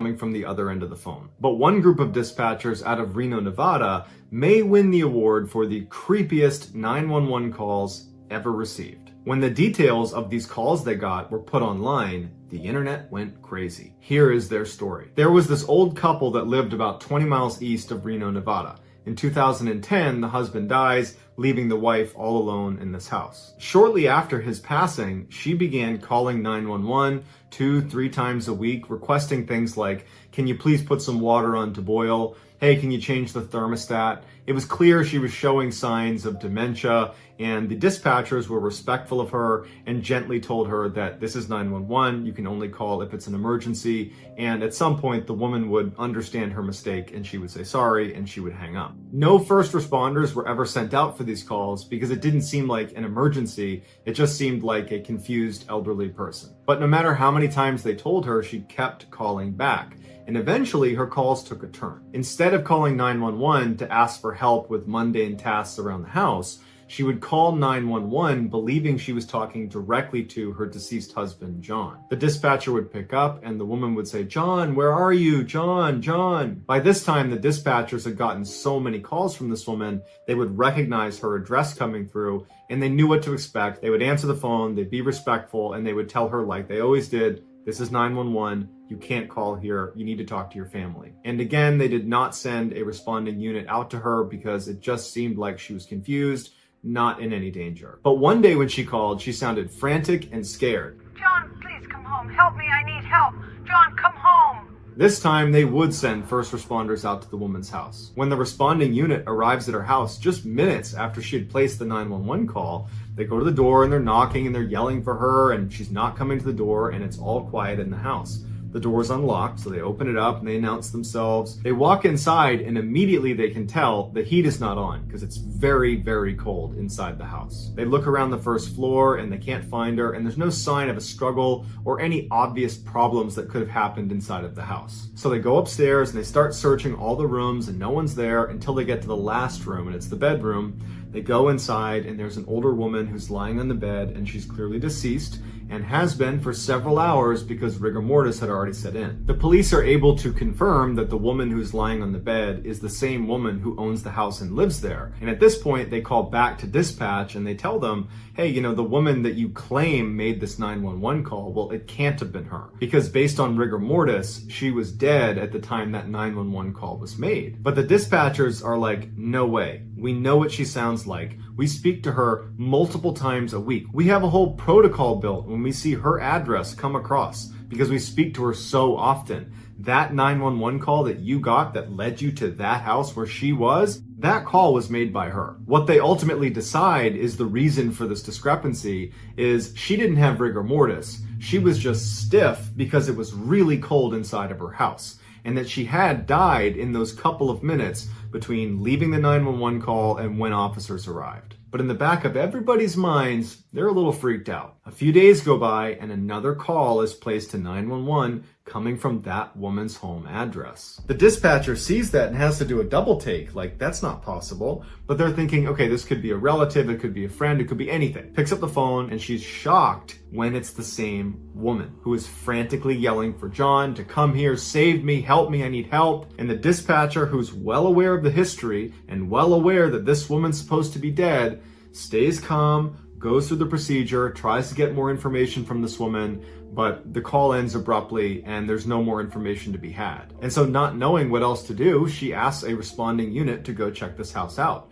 The responding unit goes over to the property, they knock on the door, no one's inside, the door is actually still open, they go in, the house is empty, there's no one there, there's no one that could have made that call. At this point, dispatch is like, okay, this has got to be a prank. But the next day, same thing happens. Here comes a call from the dead woman's house. They pick it up and it's this distraught woman yelling for help. "I need my husband." And the dispatcher is trying to get more information, but they can't. And then the line cuts out. Once again, they have to send responders to this location because this woman has called 911 and is saying that she needs help. And once again, the officers get to the house and it's vacant. Just like when she was alive, these calls would persist multiple times a week. They continued even after her house was broken into and burned to the ground. There's not even a house anymore. And there are still calls coming through from that address to 911. Finally, the police get in touch with the phone company and they explain the situation, and the phone company looks at their records and they say, actually, her phone line was disconnected almost immediately after she was deceased. But they tell police there's a chance that it might not have been disconnected properly at the site,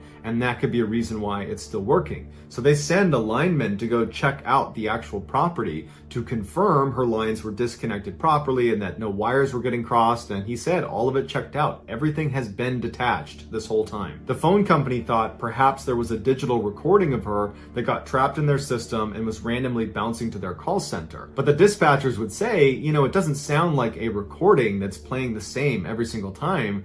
It's always the same message. She's yelling for her husband to come save her. But the way she sounds is always different. It's a unique phone call every single time. So because there wasn't a definitive explanation for why this was happening, they had to treat each call like it was serious. And so multiple times a week for a year, they received these ghost calls and had to send out responding officers to check on her. Even though the house was gone and there was nothing there and there was never anyone there. It was just a vacant lot. And then finally, a year after this woman has died, the calls just abruptly stopped. And the police did not launch an investigation into what it was, because the reality is police need to prioritize things that are threats to people or places. And this really wasn't either of those things. It was just really bizarre. And so the official explanation for how a dead woman could be calling 911 from a non-existent phone line in a non-existent house for a year is...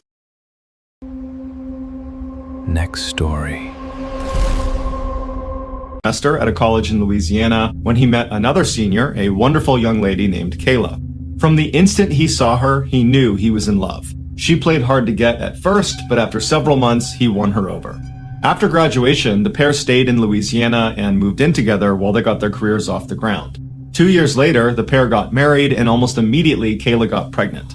At the time, Mitch's career was really starting to take off, which allowed Kayla to stay at home and take some time off.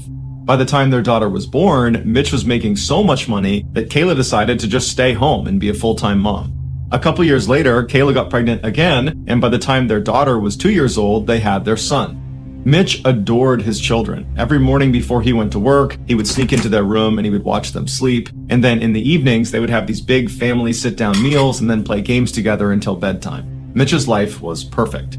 Shortly after his son's birth, Mitch was lounging on the couch in his TV room when he noticed out of the corner of his eye, the red lamp in the corner of the room. It just looked funny. It was almost like the light itself was blurry, but when he looked a little bit closer at it, the entire lamp looked blurry. And so Mitch looked around the room and nothing else was blurry. He rubbed his eyes and looked back over at this lamp and it was still blurry. He turned the TV off and walked over to the lamp, and even though he was right in front of it, the lamp was still blurry. And Mitch didn't have bad eyesight, and so he's thinking, is there something wrong with me? Am I having a stroke? Do I have an aneurysm? Is there some sort of illness here that's making me see this lamp blurry when it's really not? But Mitch told himself he was healthy and that whatever this was, it was an anomaly and nothing to worry about. And so he went back over to the couch, turned the TV back on, and tried to ignore the lamp. But as he was watching TV, out of his peripheral vision, he couldn't help but notice this weird blurry lamp. And so finally, he turned the TV off again, and he turned to look at this lamp. And now, in addition to being blurry, it appeared to be upside down. Now Mitch was genuinely concerned that there was something wrong with him, because again, nothing else in the entire room was blurry or upside down. It was just this lamp. And so a few minutes later, his wife and his kids came home, and Mitch decided he would not tell them about this lamp. He didn't want to alarm them. He figures he will get to the bottom of this blurry lamp, and then he will tell his wife and kids. And so that night, the family has a sit-down meal, and then afterwards they play some games together, and then everybody goes upstairs and goes to sleep. But after everyone had gone to sleep, Mitch was just laying in bed thinking about this lamp. And so finally, he snuck out of his bed and went downstairs to the TV room, and he sat on the couch and he just stared at this lamp.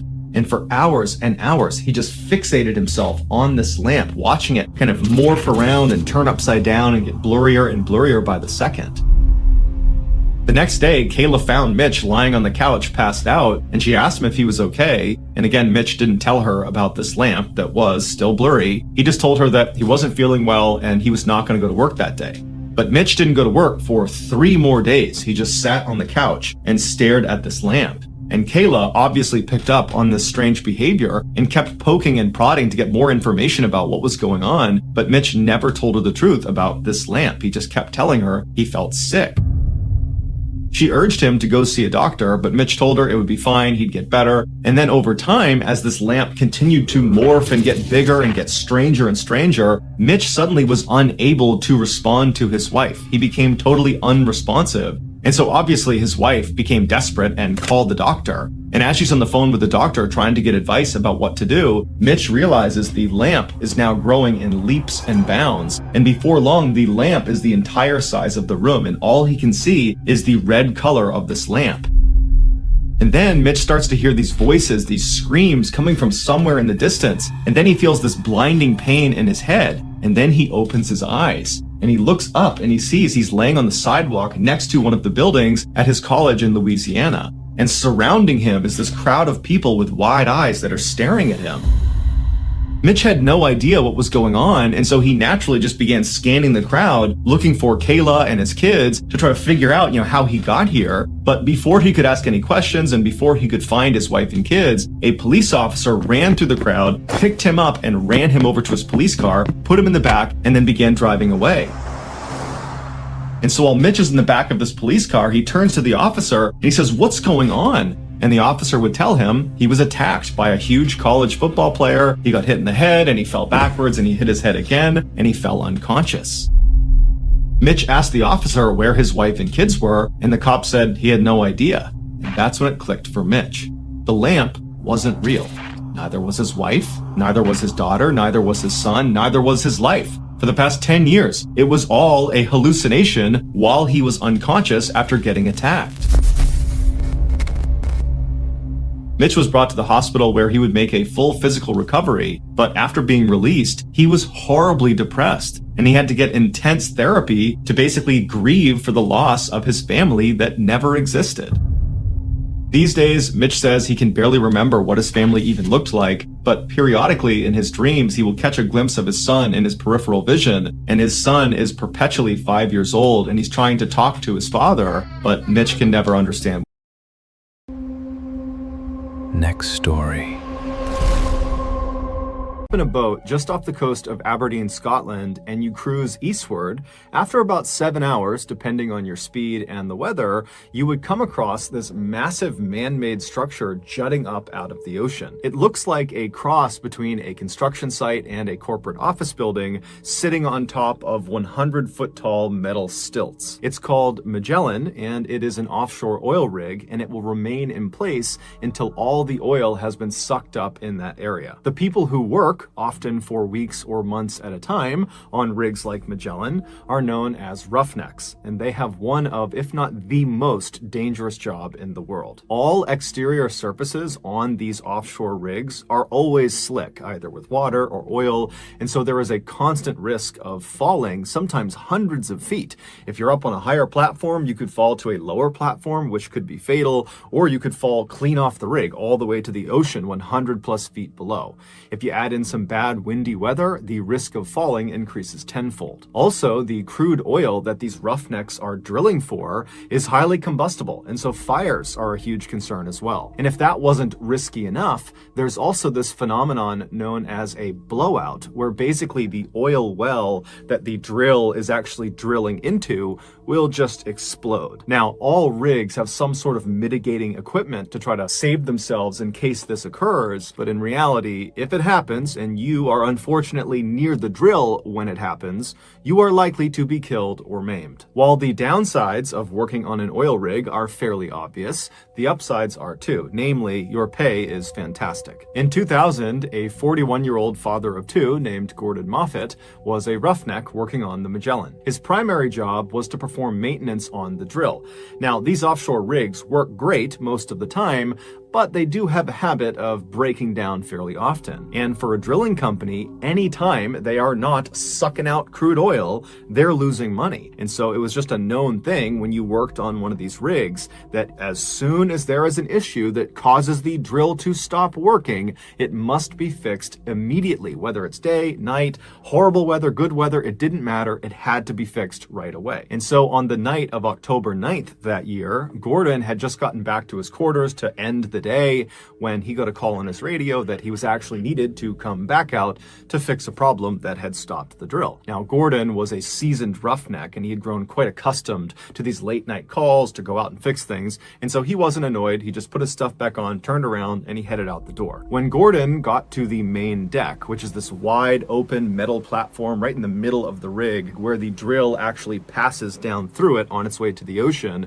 when he got to the main deck, he was met by some of his coworkers coworkers who told him where he would need to go. The cabling that needed fixing was located right below the main deck. However, it was not accessible from the main deck. In order for Gordon to get to it, he would need to go down to the next lowest platform from the main deck. Basically, he would need to hop in an elevator and go down one floor. And from this lower deck, the crew on the main deck would lower down a harness attached to a long wire. They would feed it down through this hole in the main deck platform called a mouse hole. It was about 10 inches across, and they would feed it down, and he would grab the harness, he would put it on, and then he would signal up to the main deck crew, who could literally see him through this mouse hole. They would turn around and they would signal somebody called the hoist operator, and they were located above the main deck, slightly back. They couldn't actually see Gordon, so they're relying on communications with the people on the main deck. And the hoist operator would start their winch, and a winch basically reels in the wire that was connected to the harness that was on Gordon. And so once the hoist operator was informed, he'd turn on the winch, and then Gordon would be raised up until he could access these cables, and then he'd do his maintenance and be lowered back down, and that would be it. Now, Gordon and the crew had done maintenance using this winch system many times before, so this was a very routine fix. So Gordon made his way from the main deck down to the slightly lower deck, and he looked up at the mouse hole, and he watched as the main deck crew members lowered the harness with the wire attached to it down through the mouse hole. And so Gordon grabbed the harness, he put it around his waist, and he secured it, and after he was sure it was on correctly, he signaled up to the crew on the main deck that he was ready to start, and they in turn turned around, they flagged the hoist operator, who started the winch. And so very slowly, Gordon was lifted off the platform he was standing on, and he was brought up after several minutes, all the way up about 10 feet to access these cables. And as soon as he was parallel with them, he waved to the main deck crew, who were not far from him at this point, and he said, "I'm good." And so they turned around, they told the hoist operator, who stopped the winch. And so Gordon got his tools out and he began working on these cables, and the whole time he's trying to stay in one place because the wind is whipping through and he's kind of dangling and swinging around. And then eventually he finishes the repair, the cables are good, and so he signals the crew on the main deck through the mouse hole that he was good to go. "You can lower me back down now." And so the main deck crew, they turn, they wave to the hoist operator to go ahead and lower Gordon, and the hoist operator, he gives the thumbs up and he starts the winch. However, the hoist operator accidentally forgot to switch the direction of the winch. And so when he started it again, instead of the winch spooling the wire out and lowering Gordon, it continued to reel the wire in, pulling Gordon upward. Now, the winch did not move very quickly, and so it wasn't like Gordon is rocketing up towards the mouse hole. However, this problem was immediately recognized by Gordon and the main deck crew, and so they're frustrated. They're yelling up at the hoist operator saying, "Stop, stop, stop, reverse the winch." They're all waving and flagging this guy down, but the hoist operator, after he had hit start on the winch, had just kind of turned around, because this is a routine thing they've done a million times before, and so he's not looking at the crew on the main deck, so he has no idea what's going on. And it was so windy and loud that night on board the rig that he couldn't hear their cries, and so the winch just continued to reel in the wire, slowly raising Gordon closer and closer to the mouse hole. Now, Gordon could not get out of his harness unless he was on the platform below, so there was no way to escape the situation he was in. And so Gordon, after a few seconds of this not stopping and him continuing upward, he starts screaming. He's not annoyed anymore, he's terrified, and so is the crew on the main deck. They are now frantically screaming at the hoist operator to stop the winch, but nothing is working. And so one of the main deck crew members, sensing that they need to do something different to get this guy's attention, he runs away from where the mouse hole is to this nearby phone, and this phone is connected up to the hoist operator station, and he picks it up and it starts dialing. Up in the hoist operator station, he's still not paying attention when the phone rings. He grabs the phone, puts it to his ear, and immediately he's hit with screams to stop the winch. And so the hoist operator, totally confused, whips around and hits stop on the winch. But it was too late. Just a few moments earlier, Gordon had finally been pulled all the way up right to the entrance of the underside of this mouse hole. And as he reached this hole, he tried to position himself in a vertical position so that maybe he could slip his upper body into the hole and he could just kind of slide through the hole. He'd still be hurt by it, but it would limit the damage. However, because of his harness being on his waist right in front of him, he couldn't get himself into a vertical position. He could only lay back back in a horizontal one. And so when he reached the underside of the main deck and he's looking right at this mouse hole, he just put his arms and his legs out and tried to push himself back as if he could fight the winch and keep himself from going into this hole. But there was nothing he could do. And so his pelvis first was pulled into the 10-inch hole. And as his body begins to literally break in half, he's screaming out in pain. And then by the time the hoist operator had hit stop, Gordon was already deceased, and only a section of his torso actually made it up through the hole. Gordon's company was found guilty of being blatantly delinquent on many safety protocols, and so they were fined 60,000 pounds, and then they Next story. paid an undisclosed amount to Gordon's family. On the afternoon of January 22nd, 2024, an elderly woman named Janet Lee sat in front of her computer in an office on the second floor of her home in Newcastle, England. She was going over some recent bank statements, but it was kind of hard. She was distracted because all she could hear was her boyfriend downstairs talking to someone. So Janet's boyfriend was a guy named Richard O'Connell, and he and Janet had been together for about 20 years. Now, despite not officially being married, they sort of functioned like a married couple. They lived together, they shared everything. In fact, Janet had even written Richard into her will. Janet thought her and Richard would be together forever. I mean, clearly, if you're writing him into your will. And she assumed that that feeling was reciprocated, that Richard also felt like they were together forever. But lately, their relationship had gotten pretty rocky, and in fact, both of them had begun openly talking about the possibility that they might need to break up. Now, nothing was set in stone, and by no means were they destined for a breakup, but it was suddenly, a possibility, and that was really hard for Janet to deal with. And so, as Janet sat upstairs trying to do these bank statements, but, getting completely sidetracked just by the sound of Richard's voice, part of the reason that was so distracting is, Richard was all she could think about. What would happen if they broke up? What would her life look like? And so before long, her mind was kind of wandering, and no longer was it the bank statements. It was, what does the future hold for me? It seems so uncertain. And so as Janet is having this moment upstairs, she suddenly hears Richard start yelling downstairs. And at first, it kind of sounded like maybe he was yelling at the person he had been talking to. But the more Janet listened, she could tell it really wasn't that he was yelling as much as he was screaming, like he was screaming out in pain or something. And so Janet got out of her chair and ran downstairs to see what was going on. And when she did, she looked towards the front door and she saw there was this man who she didn't recognize, but he looked weirdly familiar to her. He was wearing a white lab coat, his back was to her, and he was walking out the front door.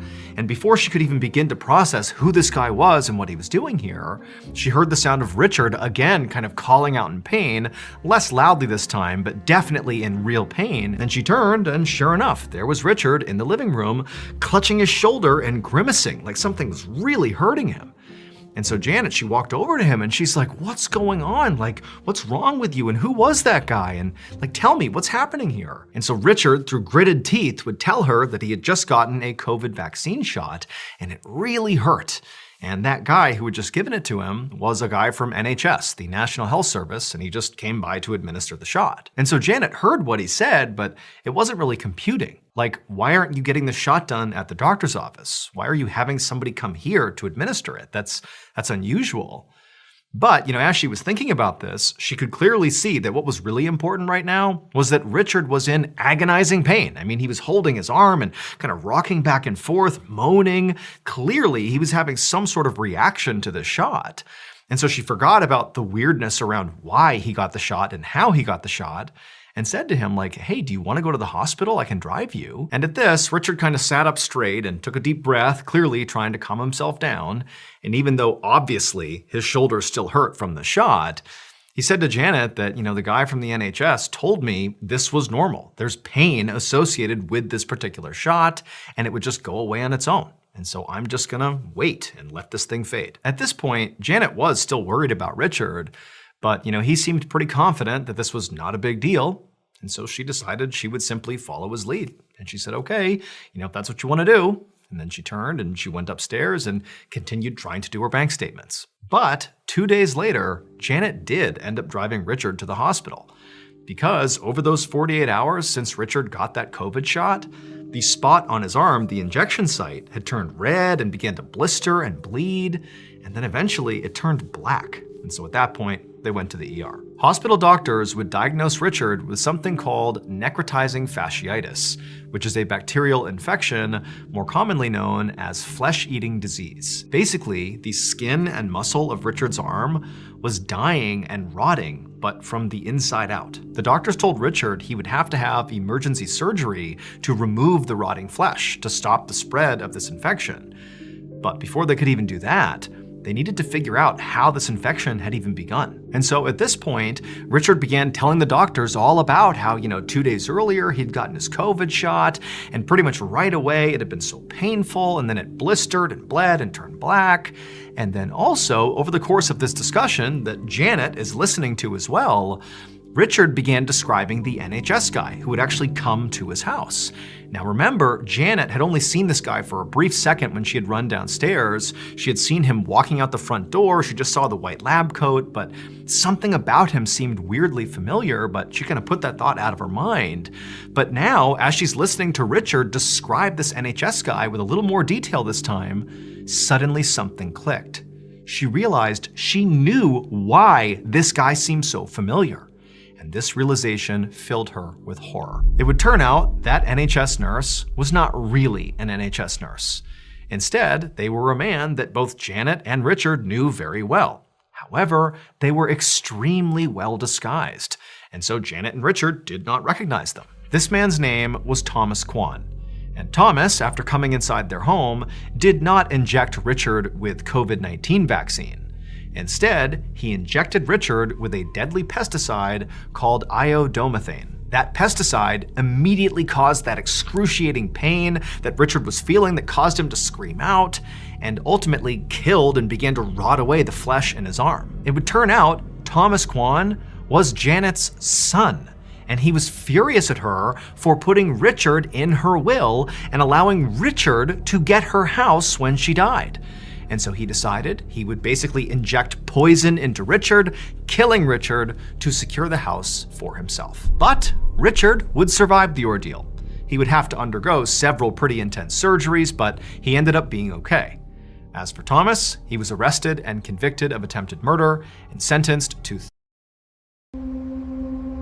Next story. Up until Kurt was cooked alive. One morning in February of 1987, a 45-year-old woman named Janet Overton stood in front of her bathroom mirror inside of her home in Dana Point, California. Janet was a member of the board for the school district that her 17-year-old son attended, and she had a big meeting that day. But as she looked at herself in the mirror, she looked terrible. She was pale and exhausted, and she had these big dark circles under her eyes. Now, Janet knew why she looked this way. It's because the last couple of days, she'd felt really sick, kinda out of nowhere. She'd been all stuffed up, she had bouts of nausea off and on, she wasn't sleeping very well. She figured she just had a bad cold and hoped if she could just kind of muscle her way through it, she could avoid going to the doctor. But now, here she was, about to have this big school board meeting, still feeling sick, still looking terrible. But instead of kind of canceling her plans and going to the doctor, she just caked on more makeup, did up her hair, and headed out the door. A few weeks later, Janet suddenly woke up in the middle of the night feeling so nauseous that she leapt out of her bed and ran to the bathroom and vomited. And then afterwards, she just sat on the ground sweating and shaking. So over the last few weeks, Janet's cold had not really gone away. In fact, if anything, it had just gotten progressively worse. Now, Janet had gone to the doctor about it eventually, and the doctor had agreed with her that, maybe you do have some really bad cold or some other virus here.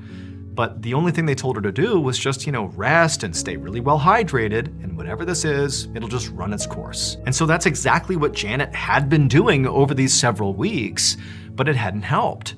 Janet's nausea had gotten so bad and so severe that she basically couldn't eat. And then she had also fallen behind on her work for the school board because she was so weak all the time. Janet forced herself to stand up off the bathroom floor, then she turned on the sink and began splashing cold water on her face. But as she did that, she noticed something new. She saw there was this red, scaly rash on her arms. And so she stepped back and pulled her sleeves up, and she saw the rash extended up onto her shoulders and up onto her neck and down her back. And when she touched it, it really hurt. I mean, this is a brand new symptom here, and she could tell it had to be connected to whatever this mystery illness was, and it terrified her. Like, what was happening to her body? And so she decided that night she had to go to the ER. The next day, Janet laid in a hospital bed with an IV in her arm and her husband and her son sitting right beside her.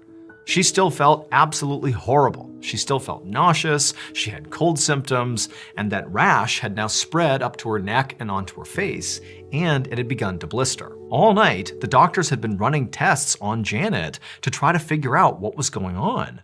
But every test they ran came back negative. She didn't have the flu, and she didn't have at least any known infections or diseases that could cause these symptoms. And so the doctors were at a loss. However, scans of Janet's abdomen did reveal something concrete. She had all these ulcers in her stomach, which basically are like open sores in her stomach lining. And so the doctors told her very likely it was these ulcers that were causing her extreme nausea and making it really hard to eat. But like everything else they were seeing with Janet, they had no idea why she was developing these ulcers in the first place. And so ultimately, all the doctors could really do for Janet was just treat her symptoms. They gave her ulcer medication, and they also gave her some topical treatments for her rash. And over the next couple of days, these treatments seemed to work.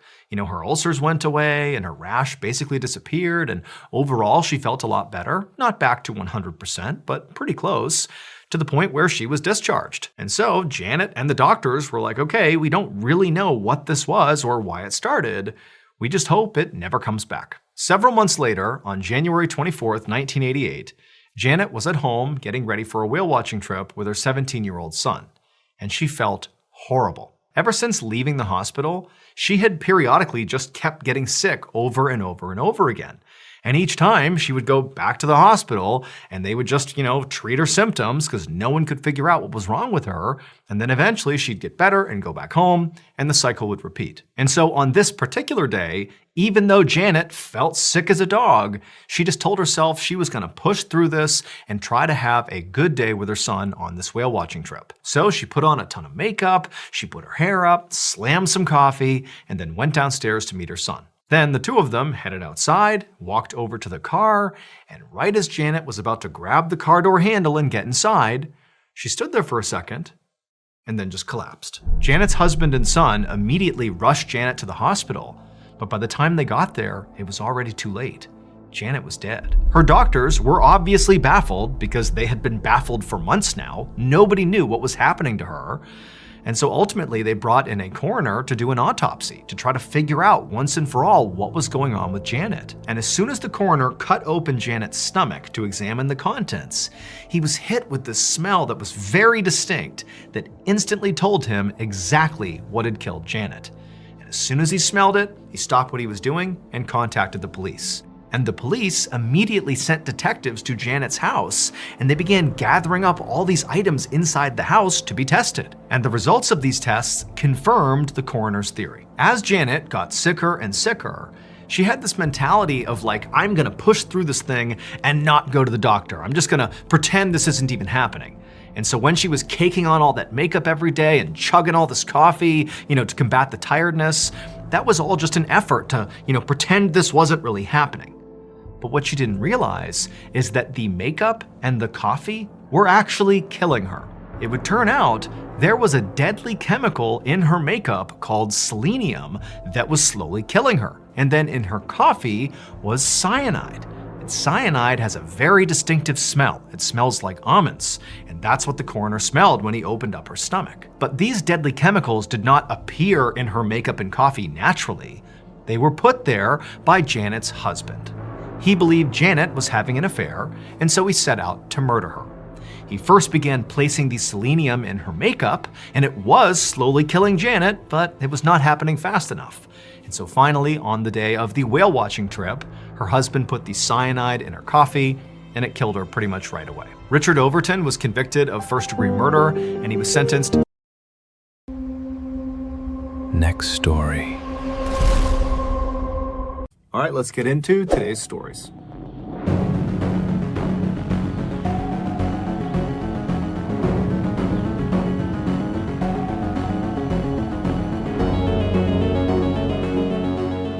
On January 1st, 2015, a family in South Yorkshire, England, gathered at a restaurant for their annual New Year's Day lunch. But one member of this family who said they would be attending didn't show up. It was 50-year-old Stephen Winfrey, who was an unemployed, divorced father of two, who in recent years had become quite depressed.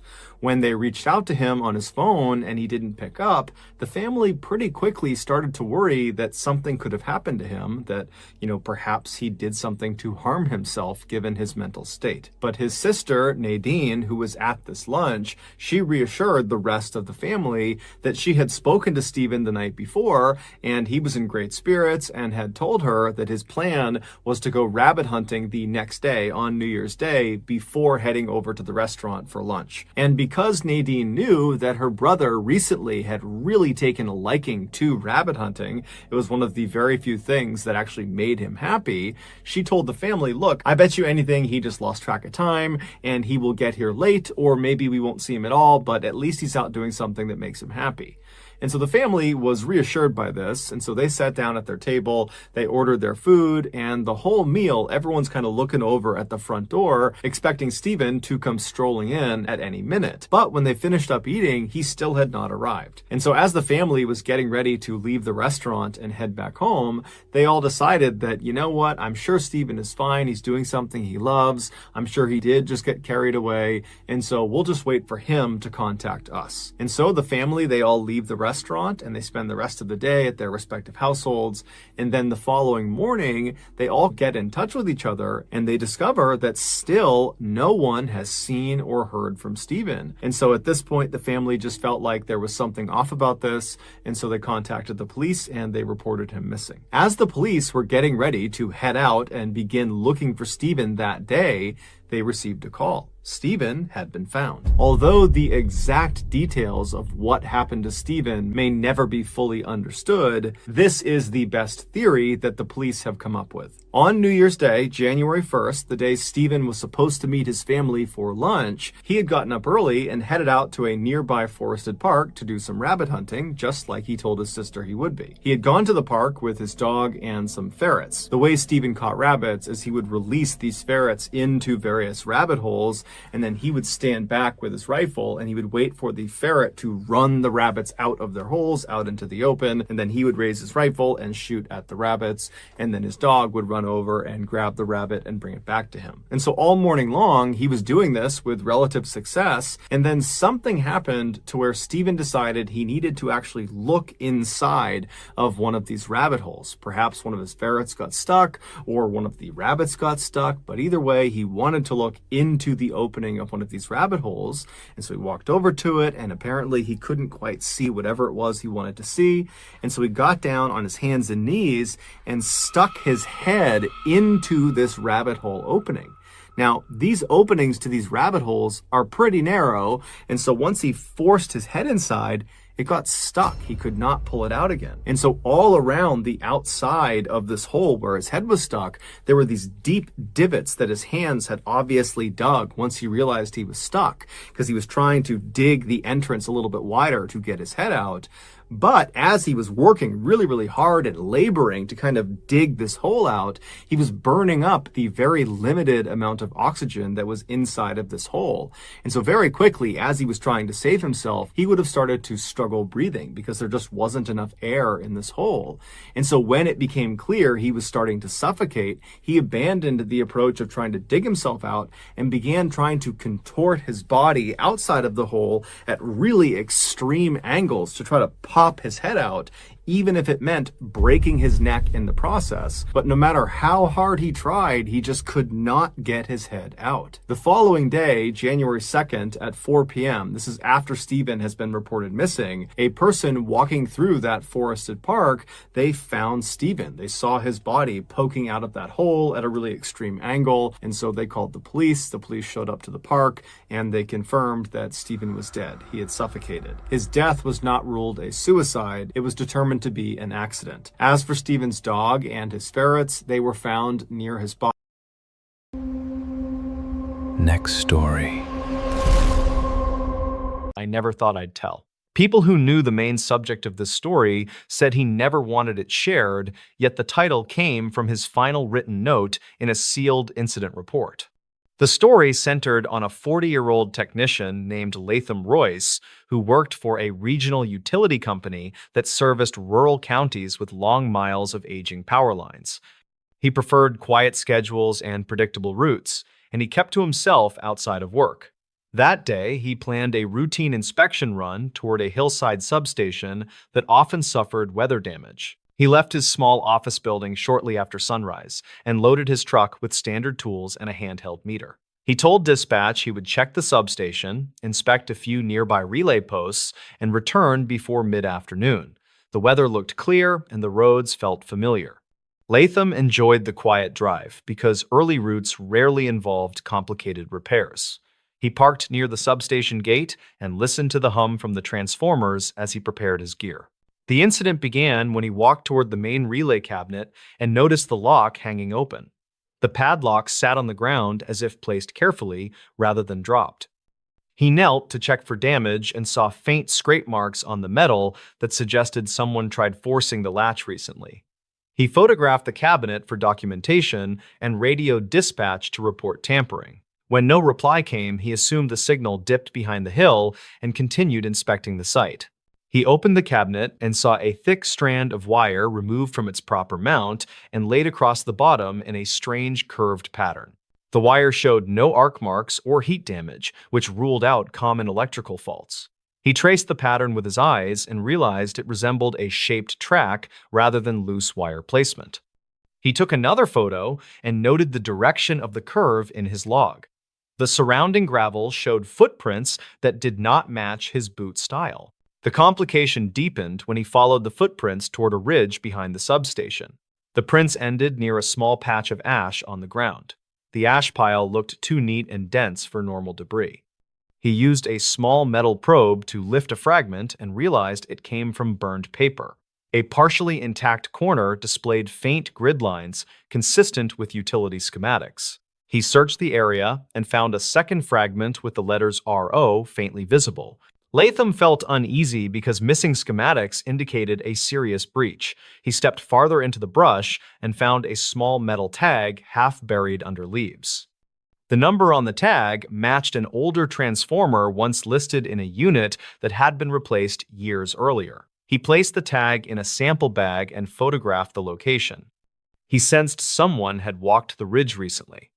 The branches along the narrow path leaned in one direction and showed fresh breaks. He radioed dispatch again, but only heard static. He climbed the ridge to get better reception and paused at the highest point. From there, he noticed a narrow service road that did not appear on his current map. The road looked recently used because tire grooves cut through the dirt with crisp edges. He followed the grooves for several yards and found a broken reflector post lying beside the path. The brake marks looked clean enough to be recent. A damp paper scrap fluttered between the weeds. He picked it up and saw part of a handwritten note. Only 3 words remained. Leave it covered. The ink smudged near the corner. He checked his surroundings and listened for movement. A metallic clink echoed from further down the hidden road. He walked cautiously and saw a relay junction box standing open with the cover resting neatly against a stump. Inside the box, he found a laminated tag that did not match any current company design. The investigation grew more complicated when he returned to the substation to run a full diagnostic check. His handheld meter showed healthy readings at every point except one large grounding conductor that displayed inconsistent spikes. The spikes resembled intentional interference rather than random fluctuations. He traced the grounding conductor to an old anchor point near the fence line. The soil around the anchor looked recently disturbed and darker than the surrounding dirt. He crouched to examine the soil and spotted a folded sheet tucked between 2 rocks. He pulled it free and realized it was a partially burned maintenance log from 1998. The log listed several relay inspections performed by a technician whose name he did not recognize. The final entry read something about a pattern found near the ridge and an instruction to secure the record until further review. No follow-up pages existed. Latham checked the substation perimeter again. and noticed a small camera housing tucked near the base of a transformer that should not have had any surveillance attached. The housing held no active components. It was only a shell, yet someone had placed it deliberately to resemble a working device. Inside the shell, he found a cut strip of metallic tape containing faint impressions, like someone pressed a thin tool against it. He photographed it and stored it in his pack. He returned to the ridge with renewed caution. The tire tracks on the hidden road continued toward a section where the dirt thinned and revealed old concrete remains from a small demolished shed. Under a slab, he found another ash pile containing char marks consistent with burned notebook bindings. He collected samples and recorded the time. He noticed a torn binder ring half sunk into the soil. The ring held tiny flecks of paper around its hinge. As he moved past the slab, he heard a sound that made him stop. Someone called his name from the direction of the service road. He froze. He had not told anyone his location except dispatch, and dispatch never responded to his earlier calls. He waited for movement and called out who was there, but the voice did not answer. Instead, another metallic clink echoed across the clearing. The sound came from behind him this time. He turned quickly and saw no one. He stepped toward the road and heard his name again. Same tone and same distance. He felt his throat tighten because the voice matched his supervisor's voice almost perfectly. He tried the radio once more, but only static returned. He walked backward toward open ground while scanning the trees. The forest looked undisturbed, yet the voice repeated his name in the same calm tone. The timing felt off because the voice never shifted in volume or direction. Latham hurried to his truck and locked the doors. He started the engine and drove toward the main road. As he pulled away, he saw a figure standing at the ridge overlook. The figure wore a light jacket similar to the standard issue for his company. He slowed briefly to look. The figure never moved. The posture looked rigid and the face remained shadowed by the sun angle. He accelerated down the road until the figure vanished from view. Later that afternoon, he filed an incident report at the regional office. He provided photos of every detail: the curved wire pattern, the burned schematics, the old log page, the unusual tracks, the missing camera interior, the mysterious voice. He expected immediate follow-up, but the report moved into a restricted folder by the next morning. A supervisor told him to treat the event as a misunderstanding caused by outdated equipment and environmental interference. The twist arrived when an older technician approached him privately 2 days later. The man said he remembered a similar incident in 1998 involving unexplained interference and missing documents. He recalled a technician named Rourke who left the company suddenly after reporting a pattern near the ridge. The man said Rourke claimed someone else had spoken his name during the inspection, even though no one else was present.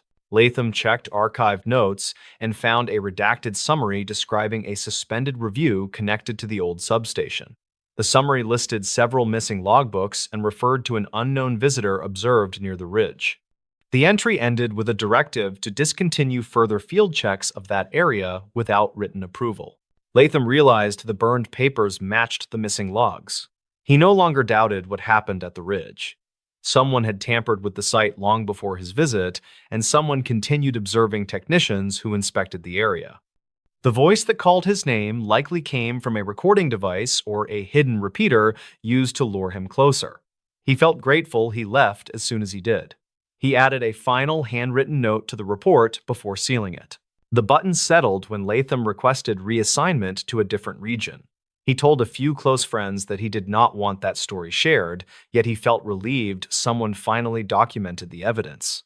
He never again returned to the ridge. People who read the archived notes said his final line explained the title perfectly. He wrote that it was the most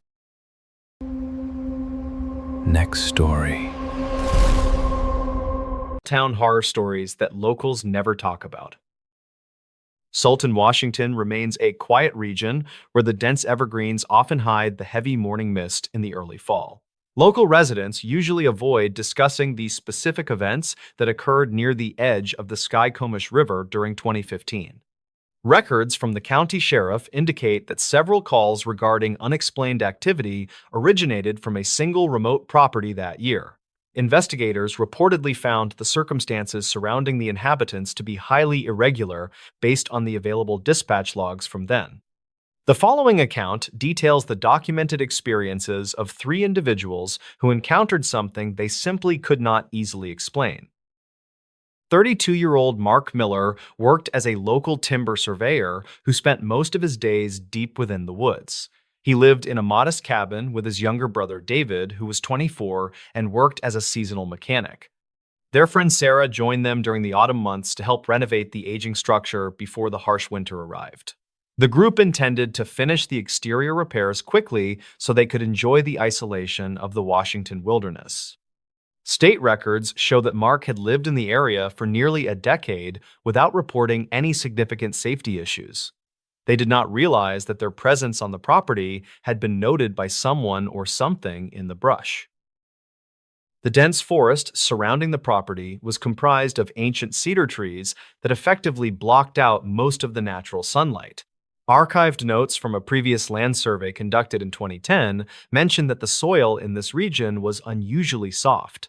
Mark discovered several sets of deep indentations in the earth that did not match any known wildlife species in the area. Some locals claimed that the property had a history of trespassing issues involving people who lived off the grid nearby. Investigators never confirmed the identity of these individuals because the dense terrain made tracking nearly impossible for the local authorities. The three friends began to feel a distinct sense of being watched from the dark shadows of the towering trees. Dispatch logs from late September 2015 indicate that Mark called the sheriff to report a series of loud metallic bangs. He stated that the noises seemed to originate from the corrugated metal roof of the tool shed behind the main cabin. David reportedly inspected the area with a high-powered spotlight, but he saw no one standing in the immediate vicinity. A county file from 2009 describes similar reports of vandalism that were never solved by the responding patrol officers. Sarah noted in her personal journal that the atmosphere on the property had changed from peaceful to something quite oppressive. They decided to install several motion-activated lights around the perimeter to ensure their safety during the long and dark nights. State records from October 2015 showed that the local power grid experienced several unexplained surges, specifically in the Sultan area. Sarah reportedly found that all of the heavy kitchen appliances had been moved several inches away from the wooden walls.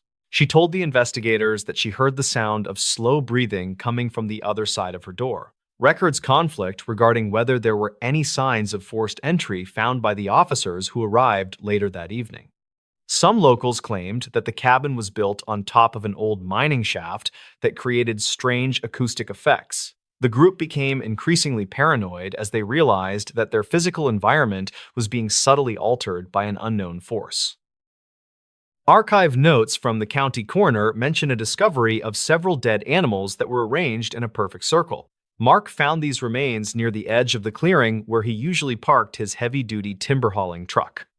Investigators never confirmed if the animals had been killed by a predator or if they were placed there by someone. The county file from 2009 mentions that a previous resident had reported finding similar patterns in the high grass.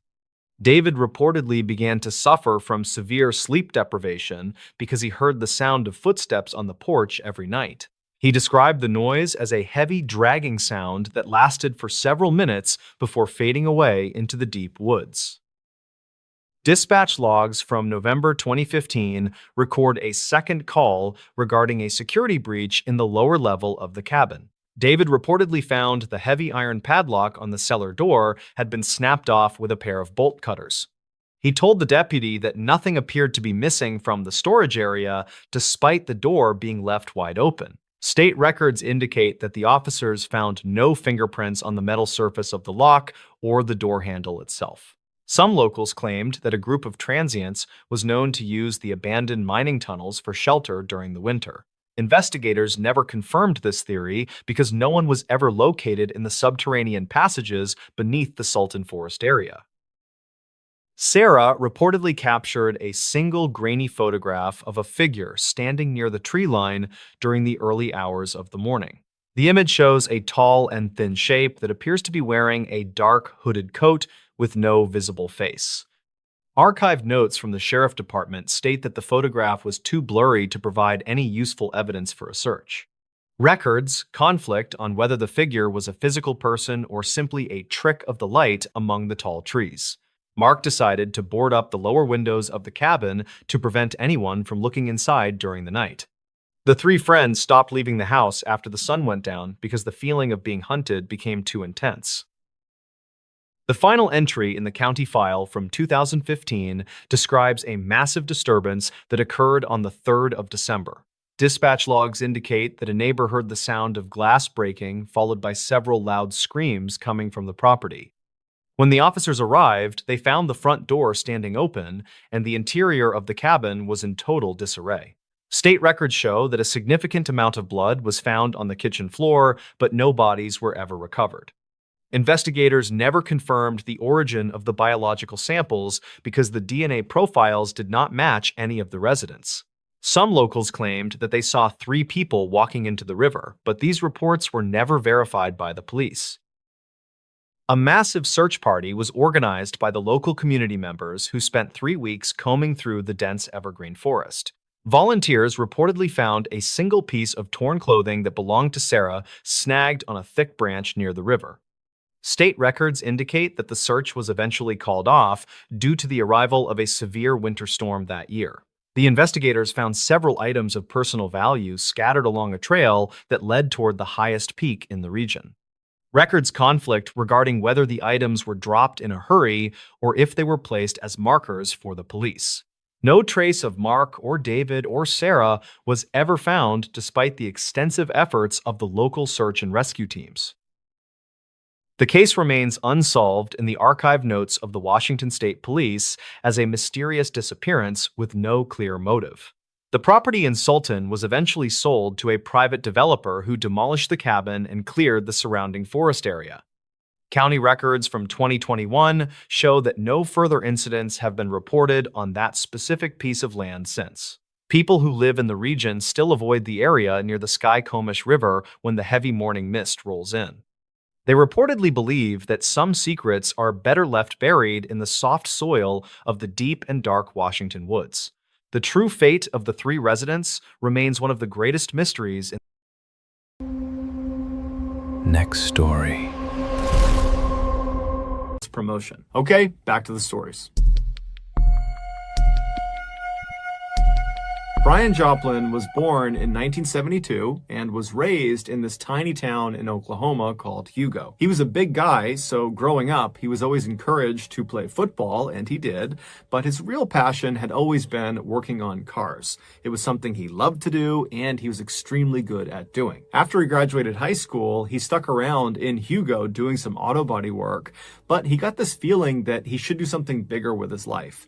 And so in 1992, he decided to enlist in the United States Navy. This was something his family was extremely proud of him for doing, especially his grandfather, who had flown bomber planes during World War II. Following Brian's initial military training, better known as boot camp, he was sent to Aviation Machinist Mate School, which is a military school for military members that teaches you how to be a mechanic for all things that fly. And so after Brian breezed through the school, because he was already a very skilled mechanic, and so it came to him naturally, he was sent to his first duty station out in California. And so he joins his California unit, and immediately he excels, and he becomes one of the very best mechanics at his unit, despite being one of the most junior.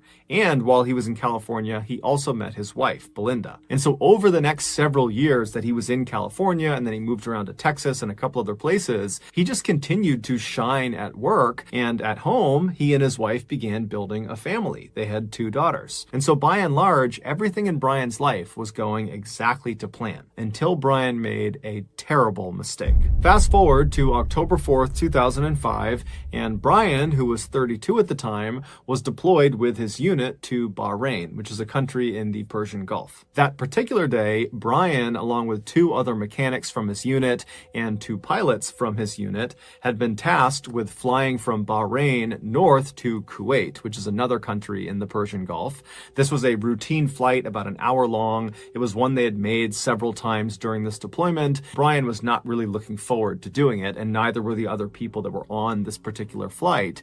But Brian decided the way he would make this trip less monotonous and boring is he would perform the stunt. So Brian and the other two mechanics, they load in the back of this helicopter in the cargo area, so the passenger area of this helo, and the two pilots, they load into the cockpit. And within a couple of minutes, they were 125 feet off the ground, careening forward out over the Persian Gulf at over 120 miles an hour. Brian and the other two mechanics in the back of this craft had elected to keep the back loading ramp that folds up and down to allow people to come in and out of this helicopter.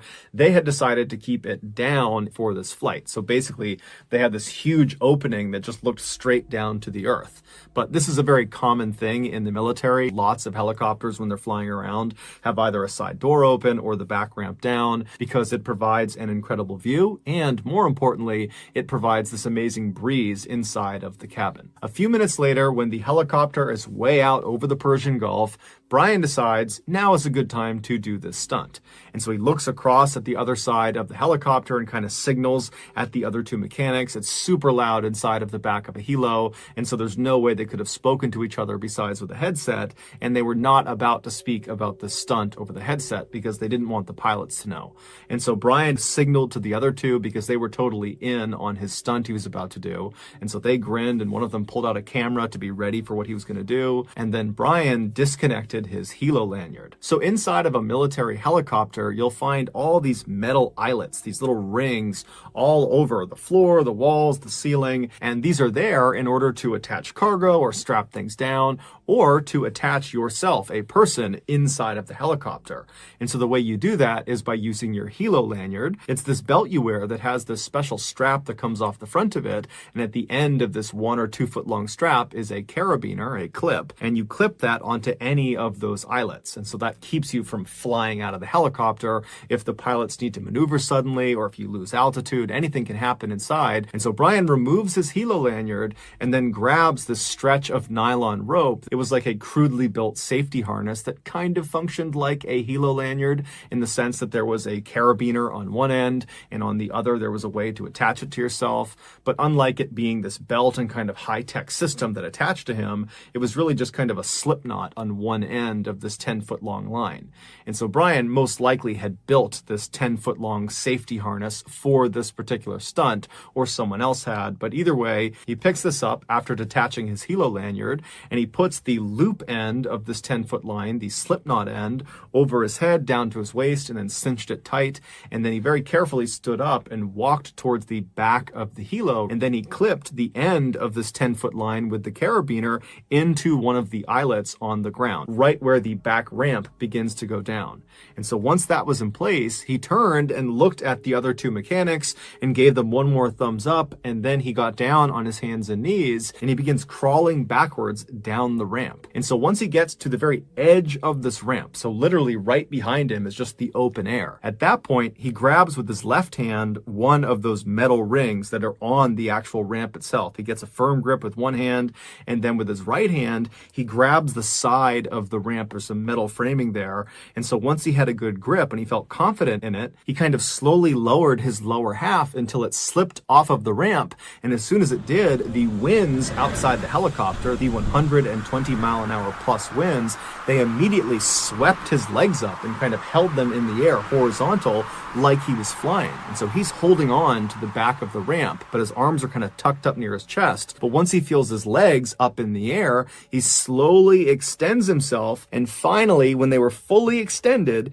he was officially doing the Superman stunt. This was called Supermaning, what he was doing. And as soon as he was in this position, the other crew members inside of the helicopter, they knew this was it. Let's take some pictures. And so one of them got their camera out and took some pictures of him. And Brian knows he's getting pictures taken. He's holding on as tight as he can. And then after the pictures were taken and Brian looked up and kind of got the thumbs up that he was good, he began trying to pull himself back into the helicopter. but he lost his grip. And as soon as he lost his grip, those 120-mile-an-hour plus winds, they whipped him backwards, and the safety harness that he had strapped around his waist, that's the only thing that caught him from flying away from the helicopter. And so Brian attempts to try to grab the ramp, but it's too far away, and as he's getting pulled by the wind away from the helicopter, that harness that was around his waist, it rides up until it stops right around his chest. And so at that point, he keeps his arms pinned by his side because he doesn't want the harness to slip up over his shoulders, because then he will fall to his death. But because this harness was self-tightening, as he was whipping in the winds, the wind was pulling him so hard away from the helicopter that it was tightening that loop around his chest. And so his chest got so tightly squeezed that it caused him to pass out. And as soon as that happened, his arms that were holding that harness in place, well, his arms went limp, and then the wind whipped his arms over his head,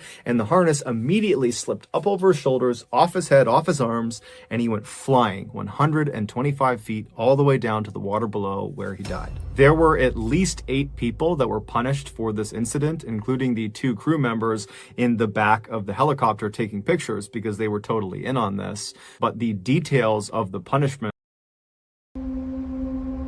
Next story. 56-year-old Roger Miro grabbed a bag of trash from his apartment and then walked out into the hall. He turned right and walked down the hall until he reached the trash chute, which was right on the side of the wall. He opened it up. It was like a mailbox. He opened it up. He dropped his trash bag inside. He closed the trash chute and then walked back to his apartment. When he got back inside, he instinctively reached down to his right pocket to grab his cell phone, but it wasn't there. So he grabbed his left pocket, wasn't there either. He checked his back pockets, he's fishing around, and he realizes he doesn't have his phone. So he figures, okay, I must have put it down somewhere in my apartment. Now, Roger was legally blind, so it made looking for small things in his apartment quite difficult. But nonetheless, he began looking all over his apartment for his phone. He started in the kitchen, he looked all over the place, checked all the surfaces, no cell phone. He went to the living room, to the bedroom, to the bathroom, but there was no cell phone. And so Roger thought maybe when he walked to the trash chute, he might have dropped the phone in the hallway. And so he left his apartment, he turned right, and he walked along, retracing his footsteps all the way to the trash chute. But all along the way, there was no phone on the ground.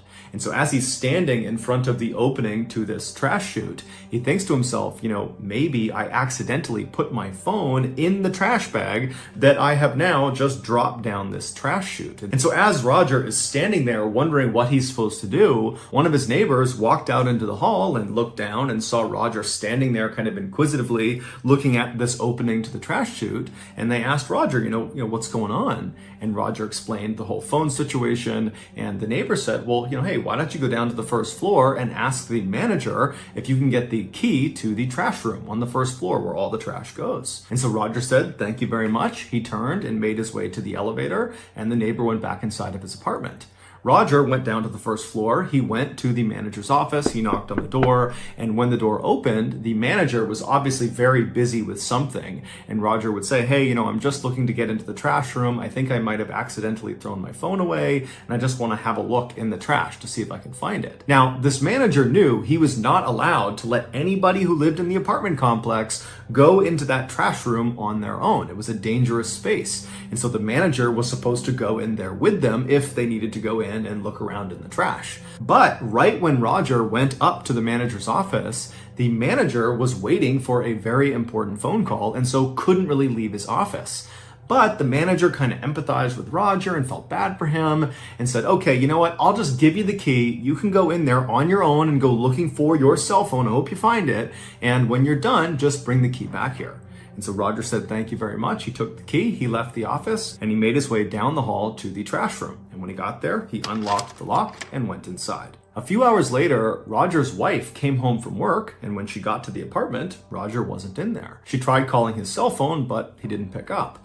And so she walked around the apartment hoping there would be some indication of where he might have gone, like a letter or something, but there was nothing. And so Roger's wife was really concerned about this because this was totally out of character for her husband to go out at night on his own. And so she, operating on a gut instinct, called the police and reported him missing.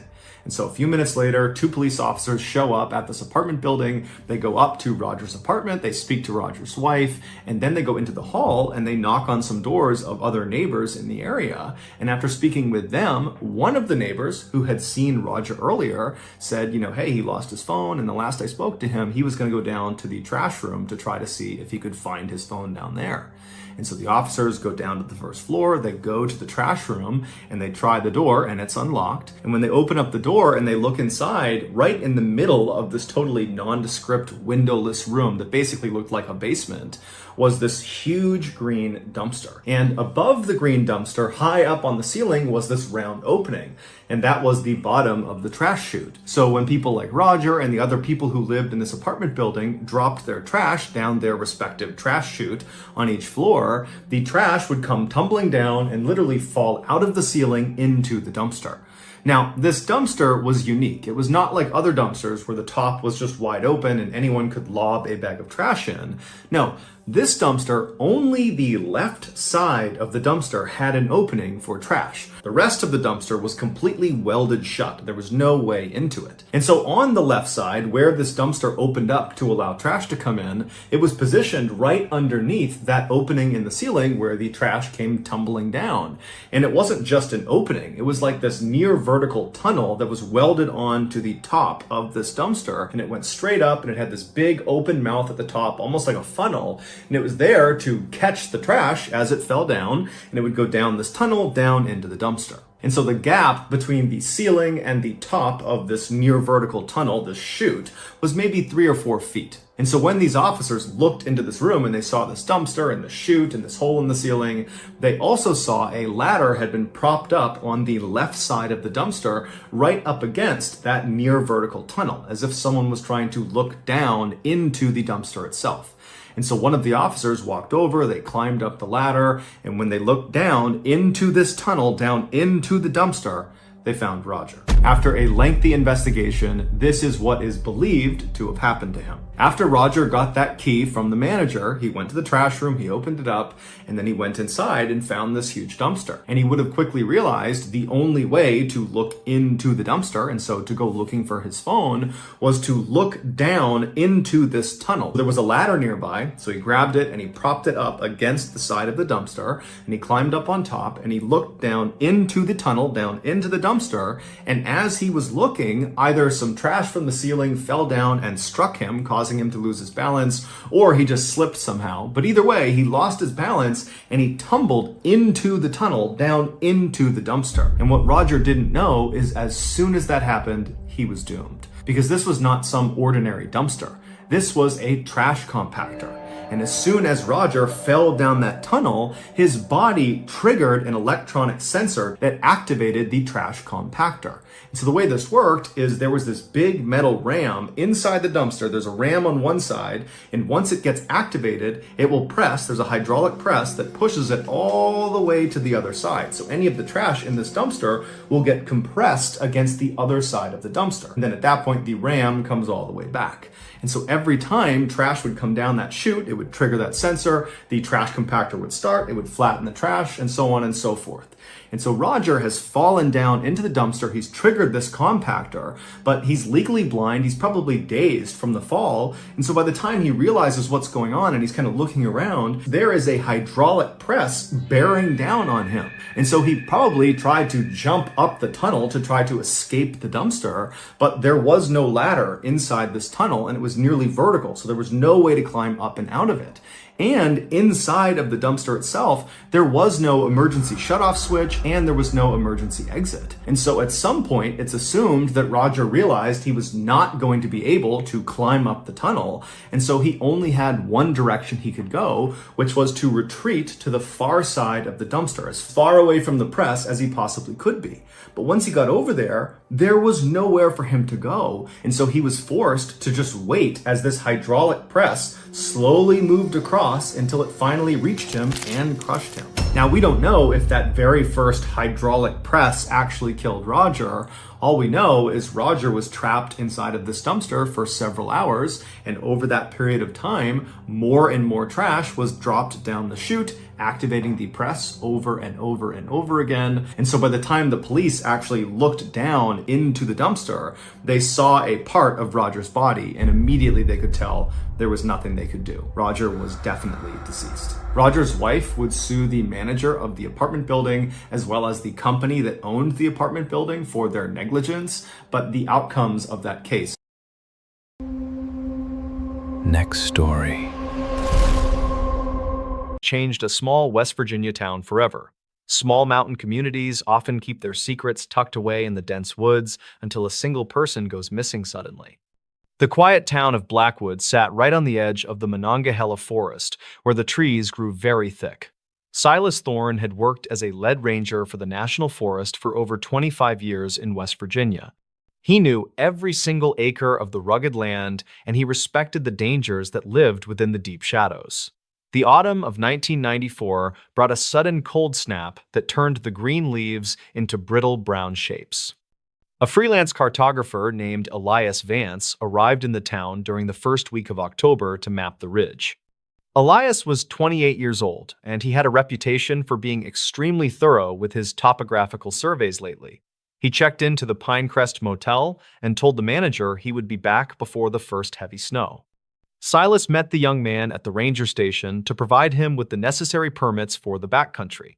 Elias carried a heavy pack filled with expensive survey equipment and enough food to last him for at least 10 days.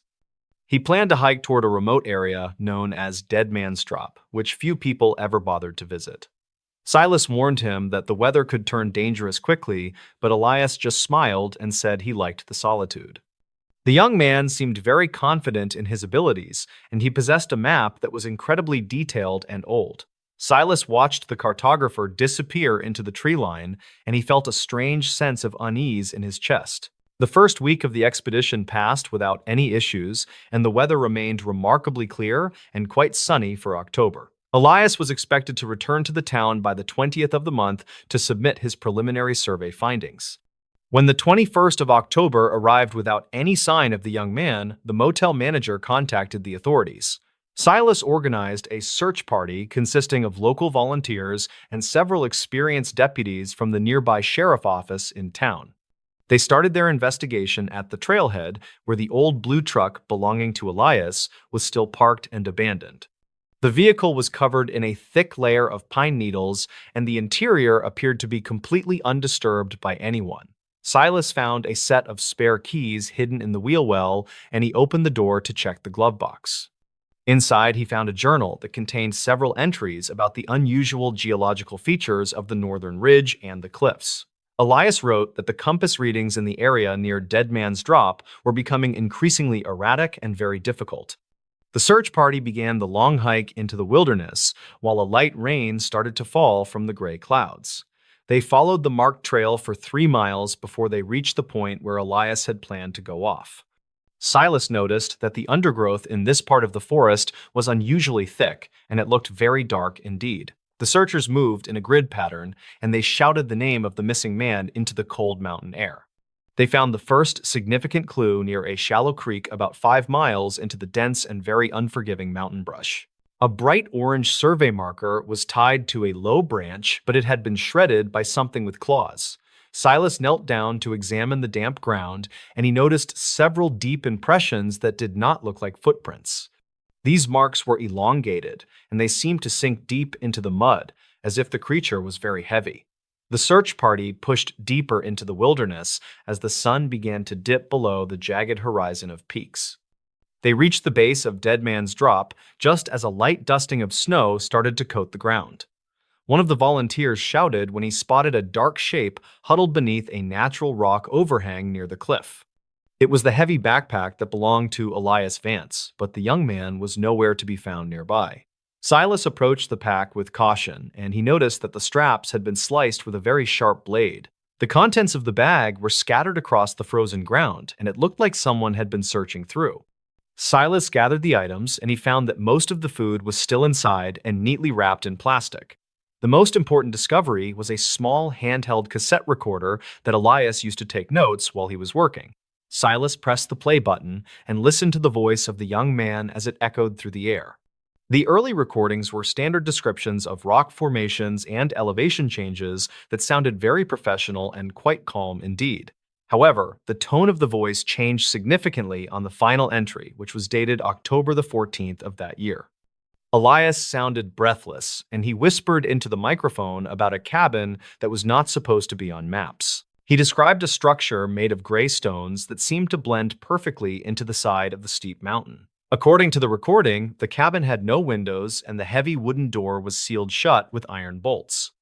Elias said he heard a rhythmic tapping coming from inside the stone walls that sounded like a person using hammers.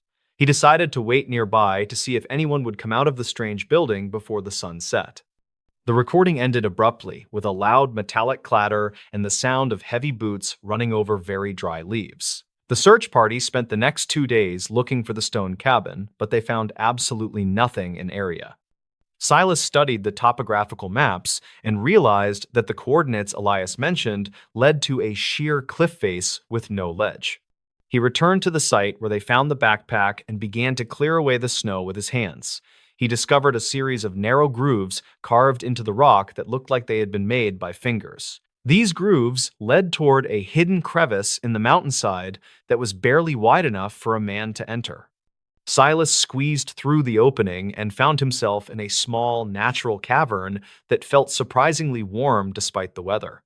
The walls were covered in charcoal drawings of the surrounding forest and detailed maps of the town of Blackwood below. In the center of the cave sat a pile of survey equipment that had been smashed into hundreds of pieces. Silas found a final notebook page tucked into a crack in the stone wall that contained a single sentence. It stated that the mountain was not made of rock, but of something that was still breathing and hungry. The search for Elias Vance was officially called off after a massive blizzard buried the entire ridge under snow. Silas spent his final days as a ranger reviewing the dispatch logs from the night Elias recorded his final message. He discovered that several residents of Blackwood had reported hearing a strange rhythmic tapping coming from the floorboards of homes. These reports were dismissed at the time as settling foundations or the sound of woodpeckers in the nearby forest trees. Silas realized that the tapping Elias heard in the mountains was the same sound that was haunting the town below. He revisited the cavern one last time before he retired, but the entrance had been sealed by a rock slide. The maps that Elias had drawn on the cave walls suggested that the mountain was slowly expanding toward the town. Silas noticed that the distances between the trees near the trailhead were slightly different than they were 10 years ago. It seemed as though the earth itself was stretching and moving in a way that defied all known laws of. The disappearance of the young cartographer remained a cold case, and the files were eventually moved to a dusty basement. The town of Blackwood tried to move on from the tragedy, but the residents never quite felt safe in homes. Every year, on the anniversary of the disappearance, the local sheriff noticed an increase in reports of strange tapping sounds. The town of Blackwood was never the same after the disappearance of the young man who came to Map Wilderness. People started locking their doors at night, and parents told their children to stay away from the edge of woods. Silas Thorne retired from the ranger service a year later because he could not stop thinking about the rhythmic tapping. He moved to a different state, but he still kept a copy of the final recording in a desk. Some of the locals claimed they saw a figure watching the town from the high ridges during the cold months. These witnesses described a tall man who carried a survey pole and moved with a strange and very jerky gait. No body was ever recovered, and the stone cabin remained a mystery that the mountain refused to give up. The disappearance of Elias Vance became a local legend that served as a grim reminder of the power of nature. Some things are simply not meant to be mapped or understood by the people who live in the world. The Monongahela forest continues to grow over the old trails, and the secrets of the ridge remain buried in time. Silas often wondered if Elias was still out there somewhere tapping on the stones of a cabin that lived. He knew that some mysteries are better left alone in the dark corners of the world where the wind. The case remains open in the dusty files of the sheriff's office, but no new evidence has ever been. Every October, the people of Blackwood remember the cartographer who vanished into the Gray Mountain, and they stay inside. The forest grew thicker around the old ranger station, and the trail to Dead Man's Drop was eventually closed forever. Silas occasionally received letters from old friends in Blackwood who claimed the mountain was appearing closer to the town center. They sent photographs of the horizon that showed the jagged peaks towering over the rooftops in a very threatening way. Silas looked at his old maps, and he realized that the town of Blackwood was no longer where it started. The entire valley had shifted several miles to the north, according to the latest satellite imagery and the local surveys. He remembered the charcoal drawings in the cave, and he realized that Elias had been trying to warn the town. The breathing that the cartographer mentioned was not a metaphor, but a literal description of the earth beneath their feet. Silas finally burned the final recording and the notebook page because the sound of the tapping was becoming too loud. He spent his remaining years in a quiet house far from the mountains where the ground was flat, and the mystery of the vanishing hiker remains one of the greatest unexplained events in the history of the small town. People still whisper about the man who tried to map the heart of the mountain and found something else. The stone cabin. Next story. 16. A professor was sitting outside in his backyard during a torrential thunderstorm. The sky was black, rain and hail were falling everywhere, and all around him, all he could hear were countless sirens. The city was in the middle of a full-scale disaster. But this professor was not actually shocked, because the day before, he had predicted this, and he had tried to warn people, but his warning had not worked. And now, people were dying in the exact way he knew they would. But before we get into that story, if you're a fan of the strange, dark, and mysterious delivered in story format, then you've come to the right place because that's all we do, and we upload once a week. So if that's of interest to you, please buy the like button, a gift certificate to a massage parlor, but before they go in, make sure to replace all the massage oils with honey and fire ants. Also, please subscribe to our channel and turn on all notifications so you don't miss any of our weekly uploads. Okay, let's get into today's story.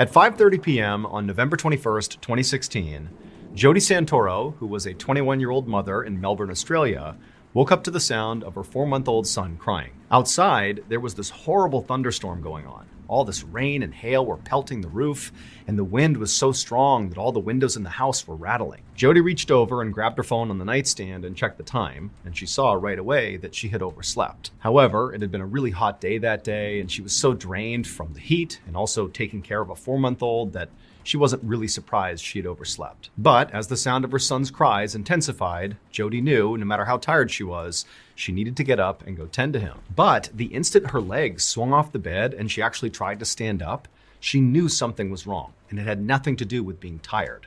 She had this incredible sense of dizziness come over her, and then her chest suddenly tightened up to the point where she could barely even breathe in. She found herself grabbing the bed just to steady herself. However, as alarming as this was, Jody didn't panic. She knew this feeling. She had been dealing with asthma for years, and she knew this was the start of an asthma attack. And so Jody reached over for her inhaler on the nightstand. She picked it up, brought it to her lips, pressed it down, and then took in a measured breath of the medication, expecting to pretty much immediately feel relief. But she didn't. The inhaler wasn't working. Jody again pressed down the inhaler harder this time and took a bigger breath in, hoping that a bit more medication might do the trick. But again, it just was not working. And so now with panic rising inside of her, as she's, still struggling to breathe, her son is still freaking out and she can't tend to him. And all she was thinking is, I have to get my nebulizer, which is basically a more robust version of an inhaler. It provides more medication more quickly into your body. However, the nebulizer, which was just over in her closet, required some setup. And she knew she felt so frantic right now and she was shaking so much that she didn't think she'd be able to set it up or even set it up in time before she passed out. Just then, her fiance walked into the bedroom, drawn there by the sound of their son crying. But the second he walked in, his attention was not on their son, it was instead on Jody, who by now was clutching the bed and kind of hobbled over and very clearly having some sort of medical emergency. Jody turned to him and began to to say, "I can't breathe." But her fiance already knew she had asthma. He knew what these attacks looked like. And so without even needing to be told, he rushed to the closet, set up her nebulizer, and then put the mask right over her face. And as soon as it was, Jody took in the biggest inhale she possibly could, really believing this was going to stop the asthma attack. But just like the inhaler, the nebulizer didn't work. It felt like with every breath she was taking, her lungs were shrinking, not expanding. And so Jody turned to her fiance and croaked out, "Call an ambulance," her voice barely audible. And so her fiance, who also was now beginning to panic, grabbed the phone, and as he was talking to the dispatcher, trying to relay all the details of what was happening, outside this thunderstorm was only getting worse and worse. The hail and the rain were battering the sides of the house, and all the windows were shaking. I mean, it was absolute bedlam inside of this house. The next few minutes were torture for Jody. She laid on the bed waiting for paramedics. Her breaths at this point were so small, so shallow, like she knew she was about to pass out any second. And then finally the paramedics rushed inside. She knew there were 2 people in the room, but it was so chaotic. And all she could say when they showed up in the room was, "I'm going to die. I'm going to die." The paramedics lifted her off the bed, they put her on the gurney, and as they wheeled her out the door towards the ambulance, her world went totally black. We're all looking for a fresh start this time of the year. Whether it's trying to eat better or lose weight, we all have some bad habits we're trying to stop and some good habits we're trying to start. Well, make this the year that you finally start to get out from being under that crushing debt. And the first step to doing that is contacting PDS Debt for a personalized solution. Before I became Mr. Ballen, my wife and I definitely struggled financially and definitely fell into some debt. Had we had PDS Debt at the time, I would imagine that would have made our lives a whole lot easier.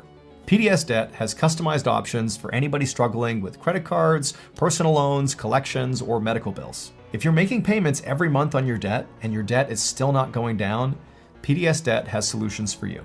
PDS Debt strives to understand your specific scenario to help provide alternative solutions to becoming debt-free. Everyone with $10,000 or more of eligible debt qualifies, and there is no minimum credit score required. Save more while paying off your debt in a fraction of the time. Make this the year you take control of your debt. Get a free debt analysis right now at pdsdebt.com/Mr. Ballen. It only takes 30 seconds. Again, that is pdsdebt.com/Mr. Ballen. Okay, back to the story.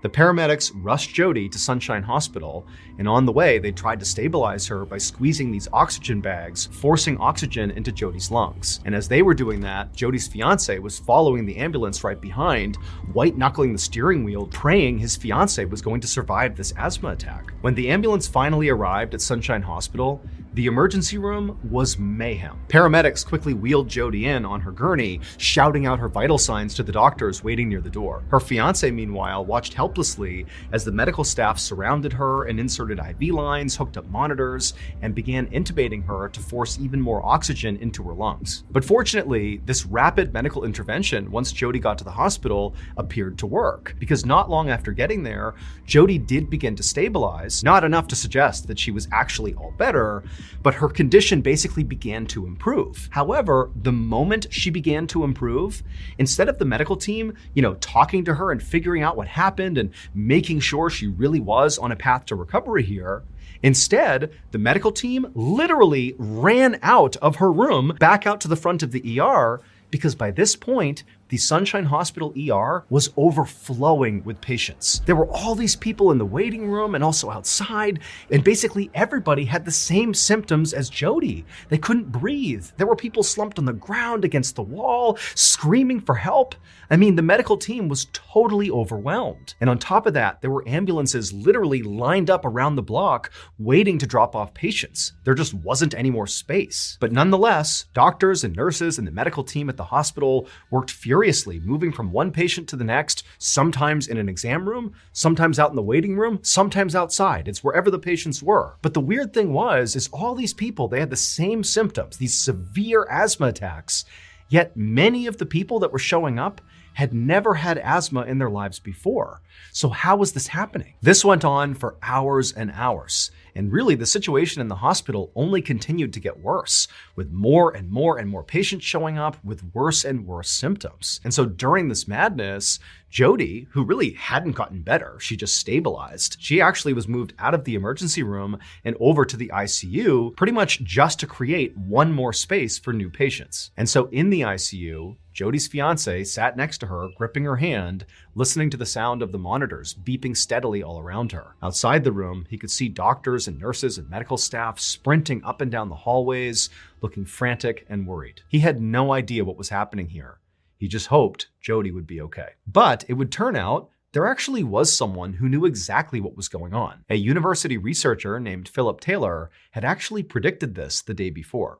Professor Taylor was an expert in atmospheric allergens, a field so niche that barely anybody outside of his small research circle had even heard of it. And so on the afternoon of November 20th, the day before, Taylor had been at home in his office analyzing data when he noticed something very alarming. All of the ingredients for a catastrophic event were aligning in the forecast, and the patterns were so precise that it stopped him cold. Taylor was stunned. He'd spent years studying the effects of weather on public health, but he'd never seen anything like this before. And at the same time, Taylor also realized that as alarming as this was, very few other people, if anybody, would see this as a problem. He was like the one person in the world that had the expertise to see how catastrophic this might actually be. And so desperate to warn others, he wound up posting a very urgent announcement on this weather website that he managed. But unfortunately, it just wasn't seen by enough people in time. And so now, as hospitals all across Melbourne overflowed with people gasping for air, Taylor sat in his backyard watching the storm unfold. The sky was pitch black, rain and hail was coming down, the wind was whipping, and off in the distance, all he could hear was thunder and sirens. And he knew, unfortunately, his prediction had been right. Just like Professor Taylor's weather models had predicted, on November 21st, 2016, Melbourne, Australia was hit by an extremely rare event known as thunderstorm asthma. This deadly phenomenon can only occur when three very specific weather conditions align. 1, high heat during the day.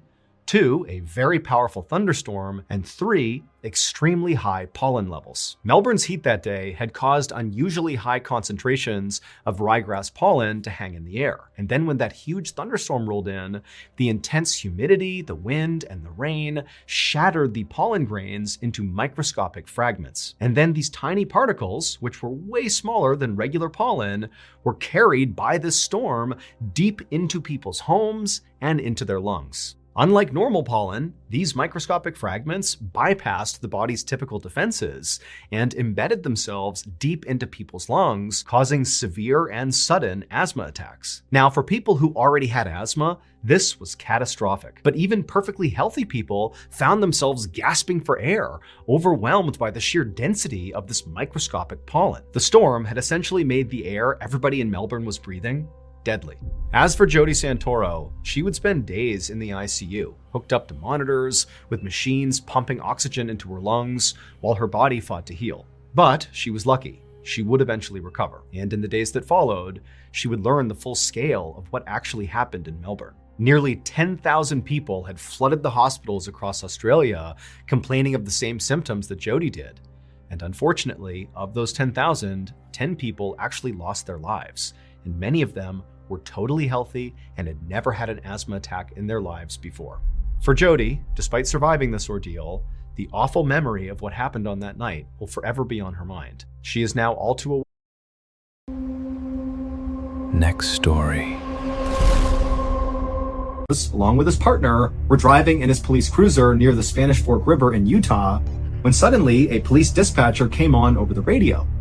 And this dispatcher was speaking very urgently and said, "Hey, a fisherman has just called in to say that he spotted what looks like an upturned SUV partially submerged in the Spanish Fork River right underneath a bridge. And whoever is closest to this bridge, get over there and see if there's anybody inside the vehicle that can be saved." And so Officer Beddoes and his partner, they knew they were very near this bridge. And so immediately they banged a U-turn, they drove to the bridge, but from the road, they looked down and couldn't see any SUV. But they saw there were some firefighters and paramedics that were also converging at the spot on the road, and everybody's getting out and running down to the riverbank. And so Beddoes and his partner did the same thing. They got out and they ran down. And then finally, when they got to the riverbank and they saw underneath this bridge, sure enough, there was this red SUV upturned, partially submerged, and he noticed right away that none of the doors had been opened in this SUV, and so it meant whoever was driving this vehicle when it flipped over very likely was still inside. And so Officer Beddoes and his partner and the other first responders just jumped into this icy cold river and began making their way closer and closer to this upturned SUV, which again, it's not fully submerged. It's like a third of the way underwater. So if you were sitting in the seat inside of this vehicle and you were an adult, your head would basically be in the water if you were still strapped into the seat. And as they're making their way towards this SUV, when they got close enough, they began hearing a woman inside of the vehicle screaming, "Hey, we're in here! Come over here, help!" But when Officer Beddoes and the rest of the first responders actually reached the SUV, the water was so murky and it basically completely covered up the windows that they weren't really able to look into the vehicle. They could just hear this woman yelling, but that was it. And then when they tried to open up the doors, they couldn't do it because the roof had begun to cave in, and so the actual framing of the door wouldn't open. And so all these first responders, it's like their adrenaline's pumping and they're like, come on, we got to push this thing up onto its side so we can get in.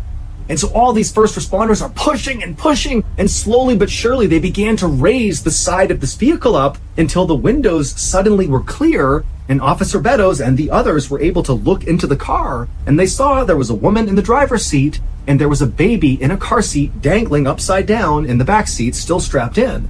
And so Beddoes began screaming, "There's a baby in here, there's a baby in here." And suddenly it was like everybody got extra strength and they pushed this vehicle all the way up onto its side. And then one of the firefighters climbed up onto the side of the car, which now was the highest point of the car. And he reached in and he clipped the straps holding the baby who had been upside down, dangling there, cut the straps and pulled the baby out and handed the baby over to Officer Beddoes. And then the firefighter began doing the same thing to get the woman out. But Officer Beddoes, at this point, he just took this baby, he turned away, he figured the first responders will handle this woman, and he's going to take this baby to safety, because he couldn't even tell if the baby was alive or not. And so he's cradling this baby, he's rushing back through the water, back to the riverbank, and then he hands the baby over to the paramedics, and right as he does, he sees this little baby begins to move its arms and flicker its eyes, and he wanted to weep out of relief that this child was okay. They put the baby onto a stretcher, they put the baby in the ambulance, and they whisked the baby away to the hospital where this baby would survive. But after the baby had been taken away, Officer Beddoes turned his attention back to the SUV and back to the woman to see how she was doing, but he could tell right away from the way people were acting, all the other first responders that were still dealing with the crisis in the water, the way they were acting indicated that something is off here.